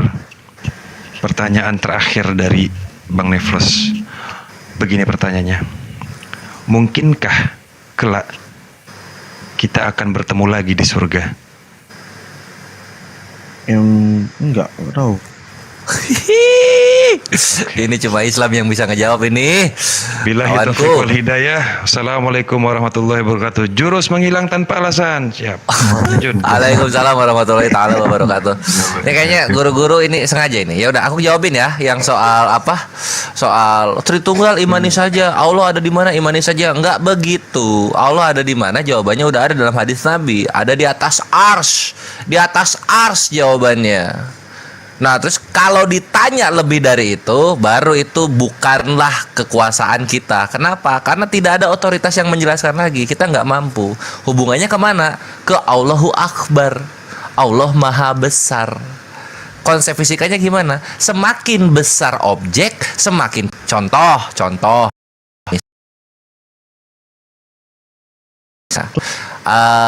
Tahu Indonesia? Nah, bisa lihat Indonesia. Sekarang bisa lihat Indonesia. Enggak ya? Enggak gitu juga. Masa semua kelihatan pulaunya? Enggak lah. Enggak bisa kan? Nah itu. Bisa lah. Sekarang kita makin lebih gede lagi. Tahu Asia? Tahu. Nah, bisa ngelihat Asia? Enggak lah, itu nggak bisa. benua. Makin susah ya. Coba kita naik lagi sekarang. Tahu bumi? Tahu. Nah, bisa lihat bumi? Ya bumi bisa lihat, cuman masa mungkin maksudnya tidak semuanya kan enggak. Ya kita nggak bisa lihat kan. Makin gede hal tersebut, makin kita nggak bisa melihat. Nah, jadi Allah itu ada, tapi saking besarnya Allah dalam surah Yasin dijelaskan kita tidak mampu melihat dengan penglihatan mata. Gitu my brethren. Jadi Allah itu ada, di atas ars. Itu jawabannya. Beda, jadi kita dengan para Tritung itu beda. Bedanya di mana lagi selain hal tersebut? Mereka ketika bilang Tritunggal, itu siapa yang ngomong? Otoritasnya siapa yang ngomong kayak begitu? Yesus? Nggak ada. Roh Kudus? Nggak ada. Allah Bapa? Nggak ada. Nah, Mbok, jadi gini, kalau konsepnya sama Pera gini ya. Ya kalau nggak pernah ada otoritas ngomong kayak begitu, ya jangan difitnah gitu loh. Jangan difitnah. Kalau tertulis baru itu keimanan, berdasar, berdalil, ada hujahnya. Tapi kalau misalnya nggak tertulis, nggak pernah ada yang ngomong, diimani, itu ya fitnah jatuhnya. Gitu, give me number jawabannya. Nangkep ya? Jadi nangkap. Alhamdulillah. Lalu ya jadi kelihatan jelas kenapa Bapak tuh berani bilang Trinity tuh gak masuk akal, sedangkan ketika ditanya soal Allah, Bapak tuh juga berani bilang itu suatu yang gak bisa dikenal manusia. Ya, oke lah, dapatlah gitu. Alhamdulillah. Nah, berikutnya gini loh. Kalau anak-anak segede gini, ya kita masih masa-masa mencari jati diri lah. Kita pun pernah gitu. Dan gua pun sempat mempelajari agama-agama terdahulu sampai akhirnya alhamdulillah Allah tidak membiarkan aku ke pindah-pindah iman gitu. Saking begonya masa muda ya, saking sembrononya masa muda ya. Tapi Allah memberikan jalan untuk mempelajari agama-agama lain. Akhirnya ya Islam paling mantap gitu. Pertanyaannya dari premis gua yang tadi adalah kalian tahu nggak sih, wahai adik-adikku, gua nggak biasa ngomong adik, wahai my brethren, tujuan apa ya, kenikmatan hakiki dari kebanyakan manusia itu apa sih? Nah ini anak muda nggak tahu biasanya. Makanya mencari jati diri. Nggak tahu ya, gimana? Zeto 1FC ini kayak nama akun gua zaman Kaskus, ZK Atomic tapi kalau gua. Tahu nggak Zeto? Coba pertanyaannya diulang, Bang. Pertanyaannya, tahu nggak sih kenikmatan hakiki dari kebanyakan manusia itu apa? Kebahagiaan. Lah, iya itu maksudnya kenikmatan, kebahagiaan hakiki. Hakiki itu yang konkret gitu. Apa gitu? Kalau kebahagiaan kan perasaan, konkret itu yang bisa kita pegang, bisa kita rasa. Apa? Kebanyakan manusia apa? Tahu nggak? Mendapatkan ketenangan itu dari kenikmatan. Iya, ketenangan tuh kan ada sumber, ada objeknya gitu loh. Apa itu? Tidak tahu. Nggak tahu. Gimana Ambar? Tahu? Gimana? Tahu apa gitu? Kenikmatan hakiki dari kebanyakan manusia? Ada yang jawab uang, kurang tepat. Nggak tahu juga. Ya udah supaya cepet ya. Nah, gue langsung jawab aja. Kenikmatan hakiki dari kebanyakan manusia adalah bersama-sama selalu dengan orang yang dicintai. Entah itu orang tua, entah itu anak, entah itu istri, entah itu saudara kandung, entah itu teman-teman. Setuju nggak? Boleh. Setuju. Setuju ya. Nah, inilah yang nggak dimiliki ateis, kawan-kawan. Kenapa? Karena ateis terlalu egois. Dia apa ya? Dia mencoba naif dengan kodratnya manusia yang kebahagiaannya itu bertumpu kepada orang-orang yang dia kasihi. Hanya Tuhan Allah Azza wa Jalla yang menjawab apa yang kita mau dalam surah Ar-Ra'd ayat 23. Gitu. Dalam surah Ar-Ra'd ayat 23, kelak kalian akan dikumpulkan dengan keturunan kalian, anak dan istri kalian, orang tua kalian. Masya Allah. Hanya Allah yang bisa menjawab apa yang diinginkan manusia. Hanya Allah. Nggak ada Tuhan-Tuhan yang lain. Makanya dalam Al-Ankabut ayat 17, Innama ta'buduna min dunillahi awthana. Sesungguhnya yang menyembah selain Allah hanyalah berhala. Kenapa? Karena berhala tidak bisa memberikan jawaban memuaskan bagi manusia-manusia. Jawaban memuaskan seperti apa? Silahkan review ke belakang apa yang disampaikan oleh Gurunda Kakuk dan Asatidz Cook dan Saudara Cook tadi. Itu my brethren, itu loh gitu loh. Cuma Islam yang menjawab itu gitu. Sekarang kalau misalnya kita agnostik nanti dulu ya, ateis dulu nih, ateis nih, mati jadi pertalit gitu. Gue nggak mau, gue begitu bre. Siapa manusia mau akhir hidupnya cuma jadi pertalit? Nah, Allah menjawab itu gitu. Kalian ada afterlife. Tenang. Ada afterlife. Kalian tidak menjadi pertalit. Lanjutkan apa yang telah kalian bina di dunia. Gitu. Itulah jadi dalam Islam itu yang gak meaningless. Kita mempunyai orang tua yang kita sayangi, istri yang kita cintai, anak-anak yang kita banggakan. Itu tuh gak meaningless karena berlanjut nanti di akhirat sana, di Jannatul Firdaus, my brethren.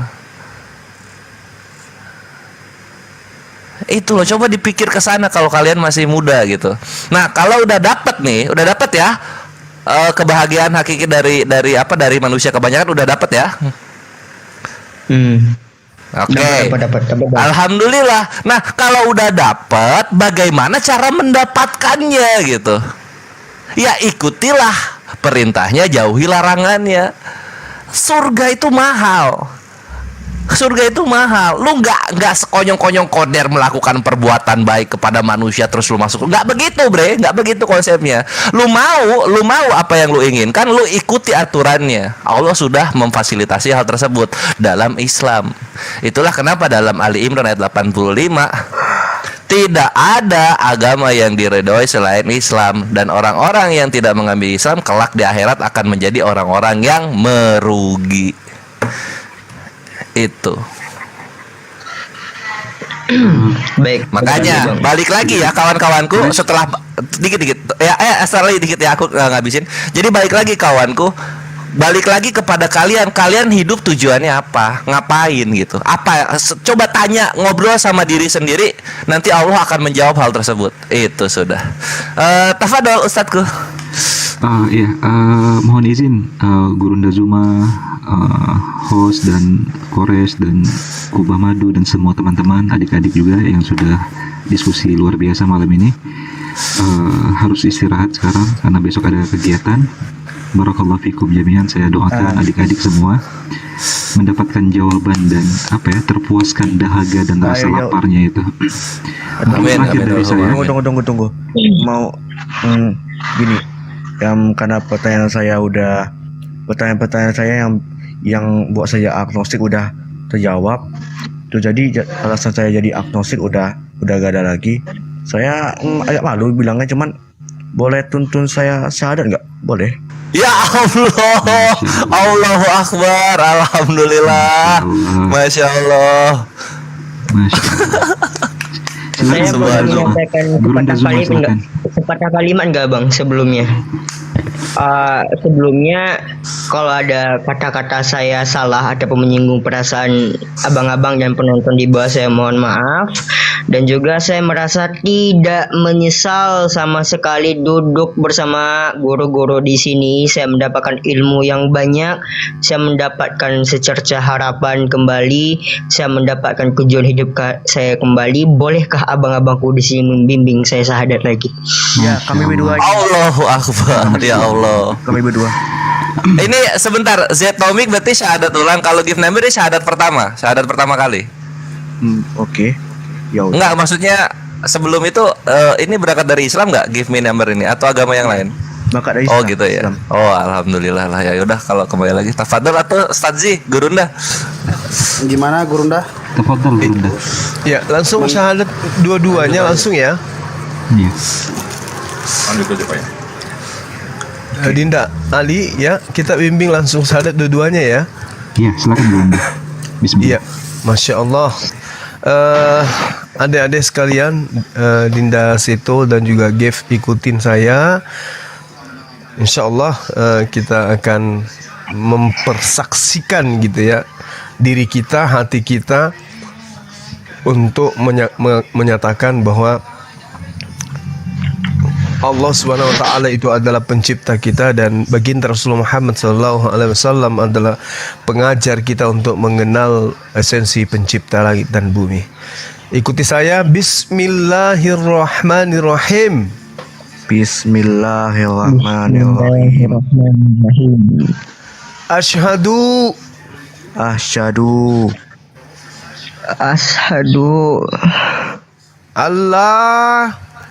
Allah ilaha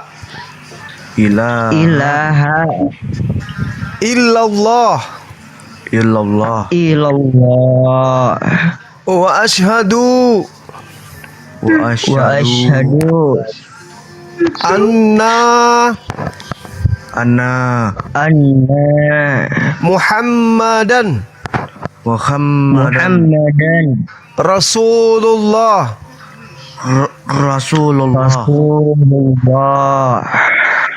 Aku bersaksi bahwa tidak ada Tuhan selain Allah, dan aku bersaksi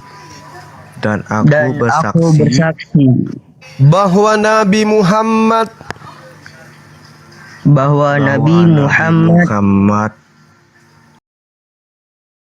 adalah utusan. Masya Allah, Allahu Akbar, takbir, sahabat-sahabat sekalian.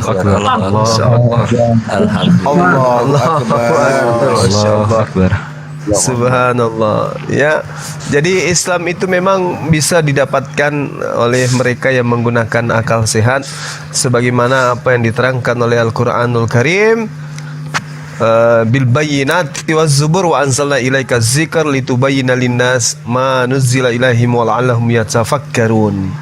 Jadi orang yang mengkaji kemudian Al-Quran, terus kemudian menggunakan akal mencari Tuhannya, insya Allah akan bertemu dengan Islam. Kita buktikan pada malam hari ini, adik-adik kita begitu antusias mereka berdua. Kemudian salah satu dari admin grup itu memanggil saya masuk grupnya meskipun tanpa pengetahuan saya sebelumnya, kemudian mengajak berdiskusi dan seterusnya. Akhirnya saya ngajak mereka ini ke Komal TikTok.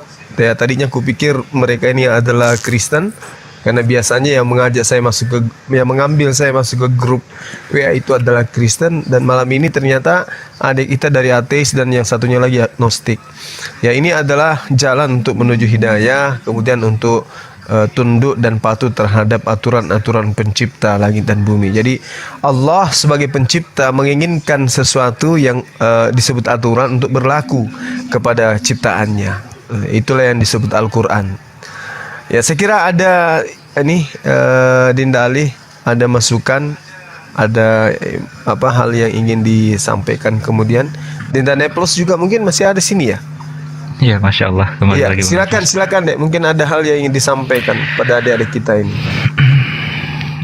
Mungkin tidak banyak yang ingin saya sampaikan kepada adik-adik semua, bahwa pencarian jati diri itu adalah bagian dari perjalanan kehidupan kita. Dan sebuah firman Allah Subhanahu wa Ta'ala yang tadi sebenarnya ingin saya titipkan kepada adik-adik, maka niat hati saya juga ingin saya penuhi dalam akhir surat An-Naba atau surat berita. A'udzubillahi minasyaitonirrajim. أأنذرنكم عذابا قريبا يوم ينظر المرء ما قدمت يداه ويقول الكافر يا ليتني كنت ترابا. Bukankah kami telah memperingatkan kalian tentang azab yang sangat dekat? Maka pada hari itu setiap orang akan berkata, yang telah kafir atau ingkar dalam kehidupan dunia, ya Tuhanku, alangkah baik seandainya Engkau ciptakan aku sebagai debu saja. Maka penyesalan pada hari itu tidak ada lagi gunanya. Kesempatan yang telah Allah berikan kepadamu, adindaku, pada hari ini adalah jawaban dari ketulusan hatimu untuk mencari kebenaran. Maka izinkan Gurunda dan teman-teman semua, menutup berkah pada malam ini, saya ingin membacakan doa untuk kita aminkan bersama sebagai pelengkap dari kembalinya ke fitrah dua adik-adik kita ini. Kita tengadahkan tangan kita kepada Allah. Sama-sama kita ucapkan amin. A'udzubillahi minasyaitonirrajim. Bismillahirrahmanirrahim. Alhamdulillahi rabbil alamin. Hamdan yuafi ni'amahu wa yukafi mazidah. Ya Rabbana lakal hamdu kama yanbaghi li jalali wajhikal karimi wa 'azimi sultanik. Allahumma salli ala sayyidina Muhammad wa ala ali sayyidina Muhammad. Allahumma inna nas'aluka khairul maulaji wa khairal makhraji. Bismillahi walajna wa bismillahi kharajna wa ala rabbina tawakkalna. Allahumma ighfir lana dhunubana wa wassi' lana fi darina.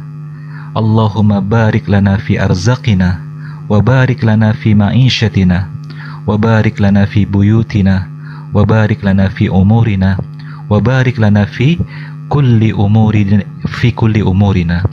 Allahumma salimna wa sallim dinina wa sallim ajsadana wa sallim amwalana min bala'id dunya wa azabil akhirah. Rabbana adkhilna mudkhala sidqin wa akhrijna mukhraja sidqin waj'al lana min ladunka sultana. Wa sallallahu ala sayyidina Muhammad wa ala alihi wa sahbihi wa sallam.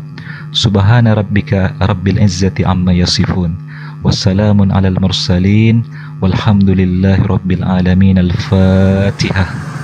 A'udzu billahi minasyaitonir rajim. Alhamdulillah. Ya kana.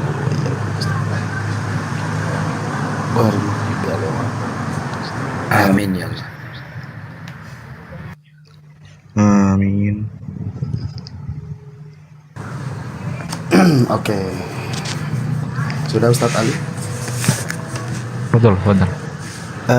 Izin Zeto dan Gipmi sudah disunat? Saya sudah. Oh, dua-duanya sudah. Mau disunat lagi? Enggak mau atau gimana? Oh enggak. Oke. Apanya yang mau disunat lagi? Next, ini kan yang kedua kalinya siapa tadi? Syahadat yang kedua kali apa ya? Yang udah murtad terus Islam lagi. Gitu. Atas nama Zeto ya. Oke, satu hal yang harus dipahami, insya Allah ini yang terakhir karena tidak ada yang kedua kalinya. Agama bukanlah permainan, apalagi Islam.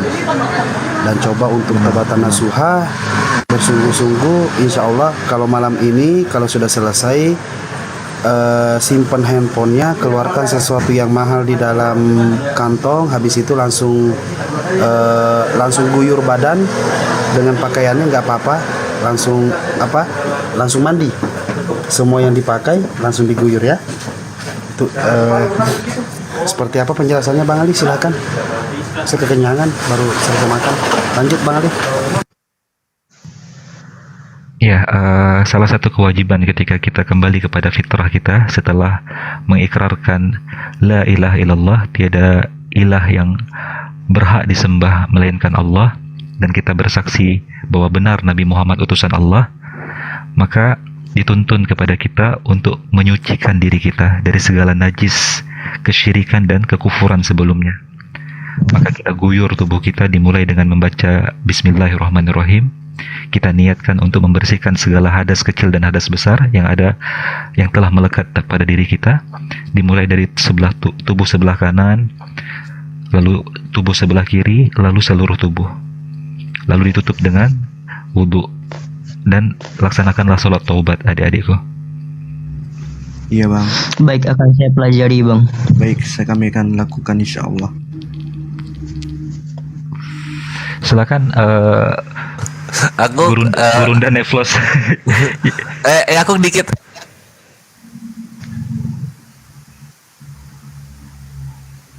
Silakan akhi.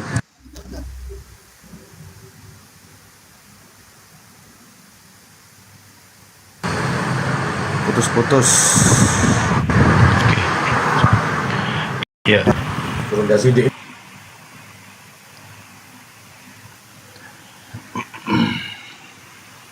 Bagaimana perasaan Anda, dua junior Anda mengikuti jejak Anda? Begini Ustaz Ali. Yang pertama adalah saya sangat bahagia sekaligus bersedih ya. Bahagianya itu bahwa ternyata tidak selamanya filsafat itu menjadi jurang pemisah antara manusia dan Tuhan ya. Itu bahagianya saya karena saya pecinta filsafat. Yang kedua, sedihnya saya di mana? Sedihnya saya adalah laptop saya belum keganti sampai sekarang ini. Error gini mau ngerjain tugas. Aduh Bang Hendra, gimana ini Bang Hendra? Aduh. Jangan gitulah.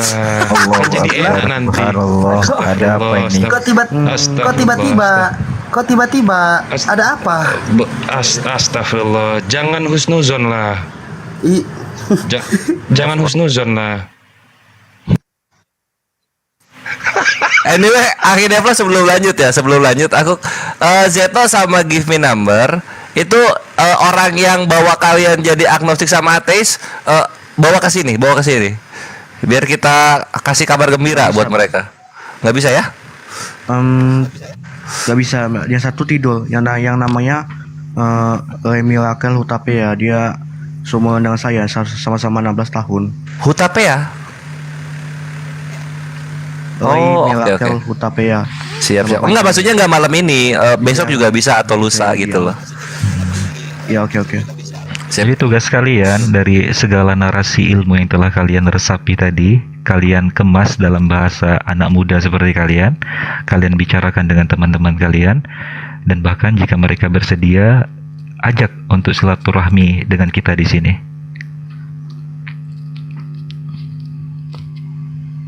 Baik, siap bang. Baik. Minta netizen untuk kalian berdua kalau bersedia, jika privasinya tidak perlu ditakutkan, untuk open cam di Komal ini setelah kalian kembali kepada fitrah Islam. Mau tidak adik-adik? Saya ingin on cam, tapi follower saya belum nyampe 1000. Oke. Kalau Nain bisa? Nggak usah dulu ya. Iya. Nggak usah dulu deh. Gak usah dulu.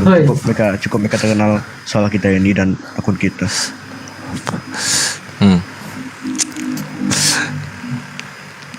Keren banget Islamnya emang ya. Masya Allah. Akhirnya Neflos itu kayak kalian juga loh. Itu parah dia. dialog sama muslimnya 2 hari dan dia itu nihilisme panteisme ya. 2 hari. Berapa lama sih? 2 bulan. Oh 2 bulan tuh brethren Zeto sama Give Me Number 2 bulan dia dialog baru dia syahadat.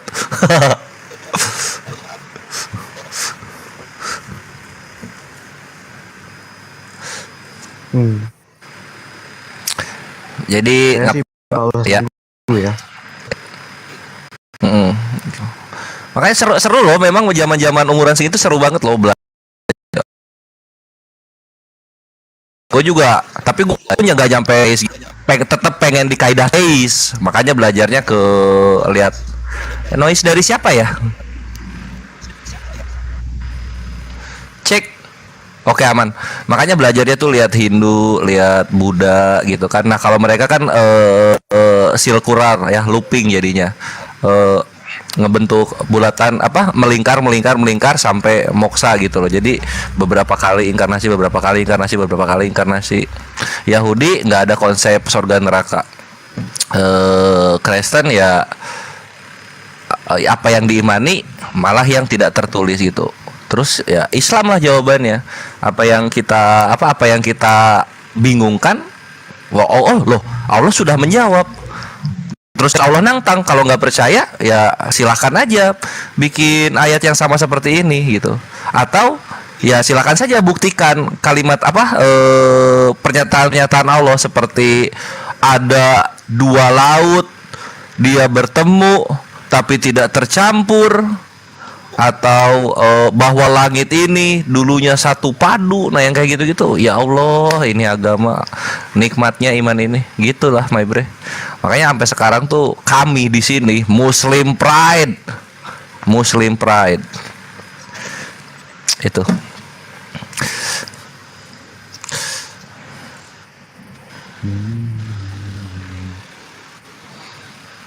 Terus kita ngapain sekarang? Ya. NPC-an. Ya.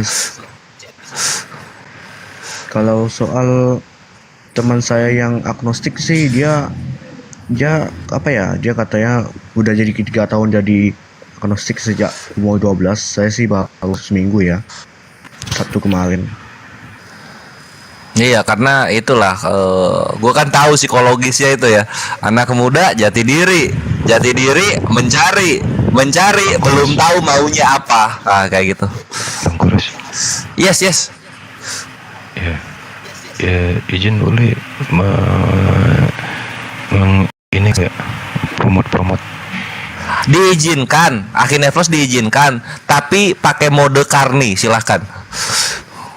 Ya, saya menjual banyak negara otak-otak tinggi dan beberapa cumi-cumi gurita, SpongeBob, Patrick dan Squidward. Oke. Cukup Bang Gores. Oh, ya, siap Pak Karni, lanjut atau nggak enak aku. Saya minta Ustadz Ali ada menyampaikan beberapa program kita yang sudah kita bicarakan dengan Pak Luhut. Beliau mengatakan bahwa Anda belakangan membuat resah. Silakan, saya minta Anda berbicara, Ustadz Ali. Neplos, gua pukul tembolok lu Neplos.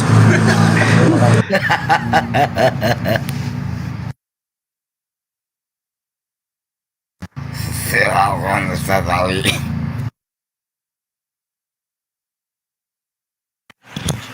Nah ini Ustaz Ali loh diminta Pak Karni loh, gimana Ustaz Ali ini?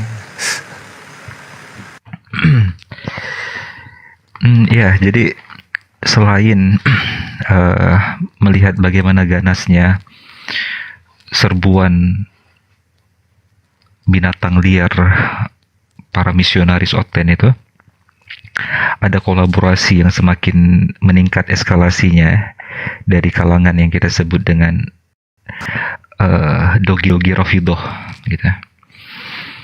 Jadi ada sebuah kolaborasi di mana pertanyaan-pertanyaan tiba-tiba mengarah kepada hal-hal yang tidak mungkin bisa dikulik oleh orang-orang yang kita sebut dengan nama Oten itu. Maka kuat dugaan kita bahwa itu adalah sebuah titipan dari kaum Rafidhah. Dan ini sudah mulai dibawa ke berbagai komal-komal perdebatan kita saksikan. Pertanyaan-pertanyaan yang tidak mungkin kapasitas Oten sampai kepada tahapan itu menguliknya. Jadi sama-sama juga kita harus pahami keberadaan mereka ini sudah dalam tahap yang harus kita juga berikan perhatian khusus, yang harus kita jadikan sebagai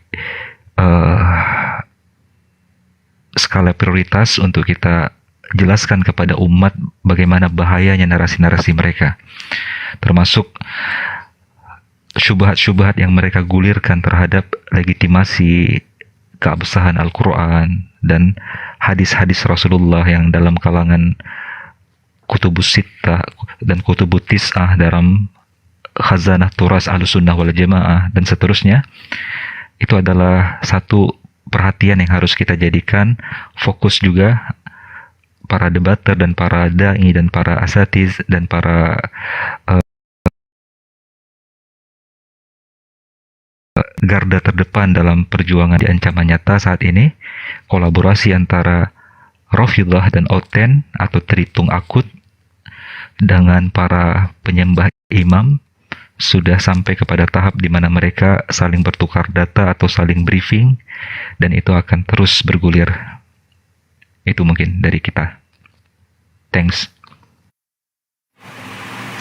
Ya, saya mengutip pepatah dari Mojokerto. Bunyinya, Neplos. Hei. Gue Simpang pukul temolok lu. Singotaica Usalani Tatifu. Artinya, janganlah Anda mengejar janda, lebih baik Anda mengejar si A seperti anjing si A itu. Kita lihat selama-lamanya bisa.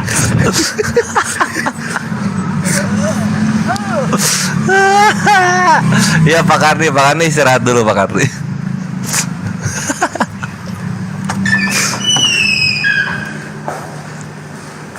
Ya, mungkin ini ya, kita butuh suara merdu Gurunda juga sekarang. Gurunda, tafadhol Gurunda.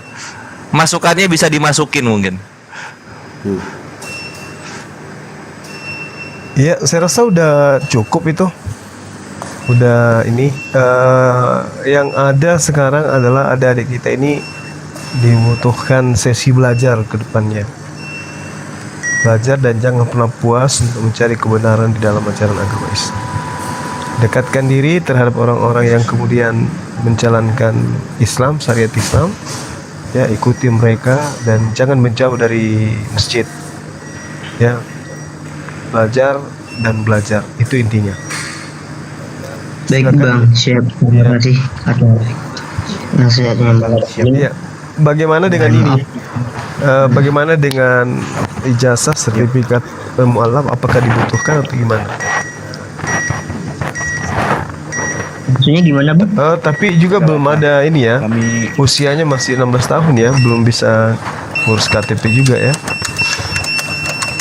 Saya 16 tahun. Iya. Jadi sekiranya dibutuhkan, dan memang dibutuhkan sih sebenarnya. Apa yang menjadi identitas adik-adik berdua ini untuk supaya kita jadikan acuan untuk menerbitkan sertifikat mualaf? Apa ya? Mereka berdua udah punya kata kalian berdua? Belum itu. Kalau saya sudah. Saya belum. Nah, kalau Oh ya udah, yang belum kartu pelajar, yang udah Mereka KTP. Enggak, mereka ini identitas administrasinya masih muslim. Oh gitu. Ya kalau saya Jeto yang umur 20 tahun ini masih ada. Masih Muslim. udah ada KTP. Muslim dek. Zeto Islam. Di KTP dulu di KTP itu ada datanya itu Muslim. Kan memang ya masa muda, masa kuliah terpengaruh dengan pergaulan sehingga jadi ateis gitu. Kalau give me Hah? Islam Alasan juga. apa? Islam juga. Oh ya, Masya Allah. Ya alhamdulillah bisa kembali ke Islam. Ya, saya rasa begitu. Dinda Ali dan juga yang lain Neplos. Barangkali adik-adik ini kita minta istirahat dulu aja dulu untuk memperdalam Al-Quran Karim. Ini siapa yang jalan kaki ya? Ini nggak tahu nyeret uang nih kayaknya nih Ibes tadi bunyi tombol ATM soalnya. Maaf. Ini apa iya akhi iya bener akhi Zeto noise dari siapa nih noise-nya ya?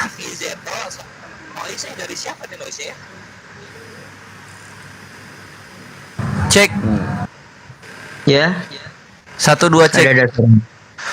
Ini Akhi Zeto sama Akhi Give Me Number. Kami udah persilakan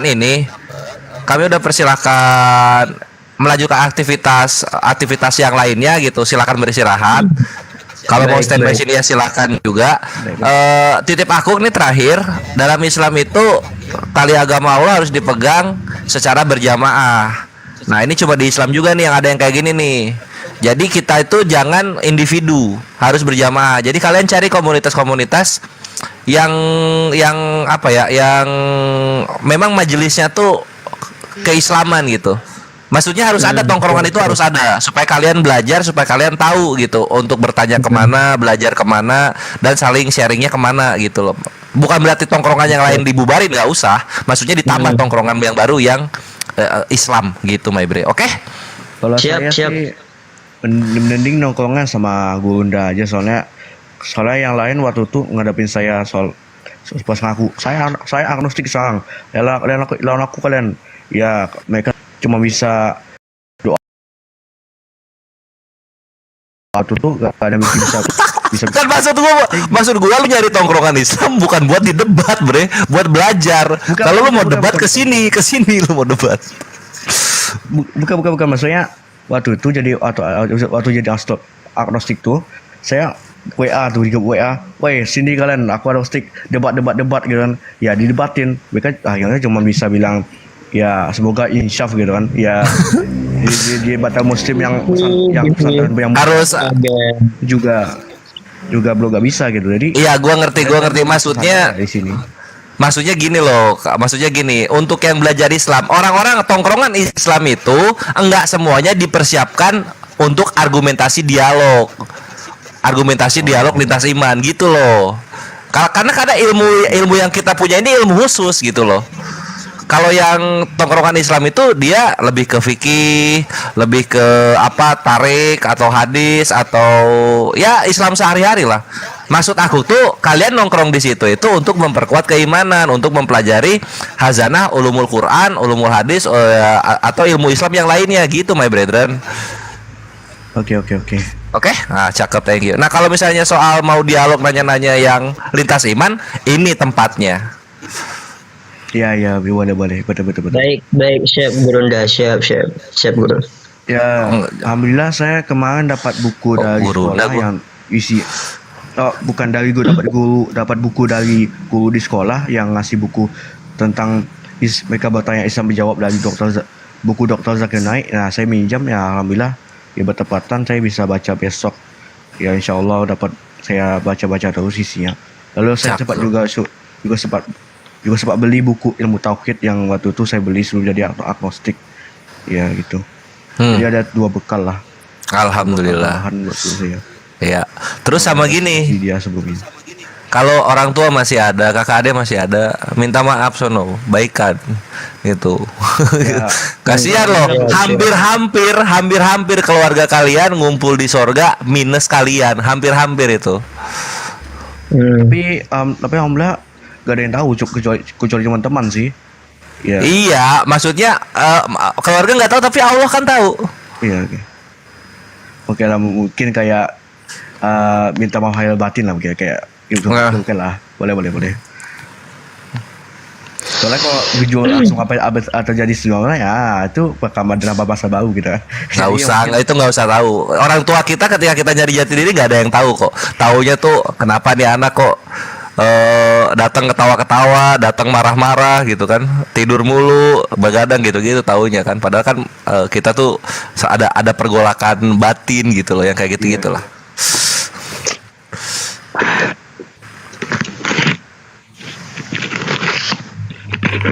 Oh ya, abang tahu, Gunda tahu apa channel luar gitu yang namanya Dark Medal 2525?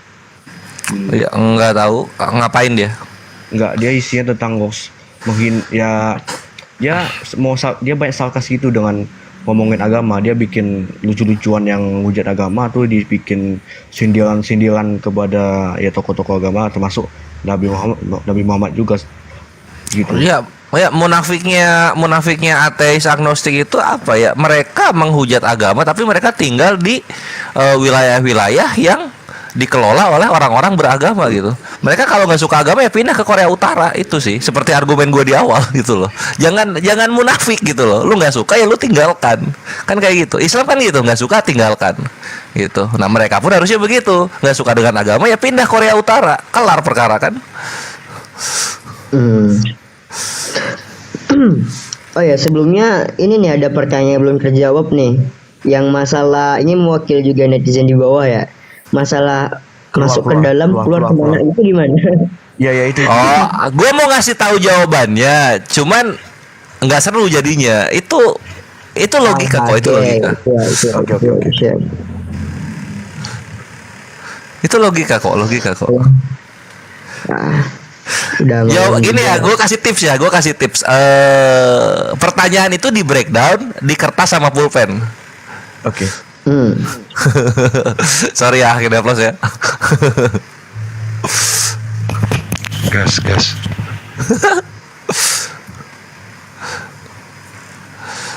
Jadi alhamdulillah ya ikhwannya, kita mendapatkan adik-adik kita kembali ke jalan yang lurus, yaitu Islam. Alhamdulillah gitu.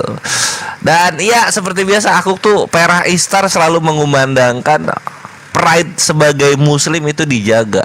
Karena hanya Islam yang konsisten dari pertama lahir sampai sekarang, hukum-hukumnya digunakan terus tanpa perlu harafiyih.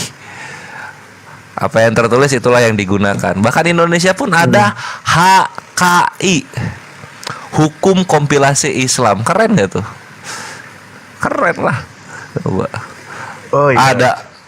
Coba Israel ya, sekarang Israel kita lihat. Yahudi seakan-akan negara agama. Enggak, negara sekuler itu, my brain. Iya, bener, negara bener, sekuler, ya enggak? Coba. Betul. Iya gitu loh.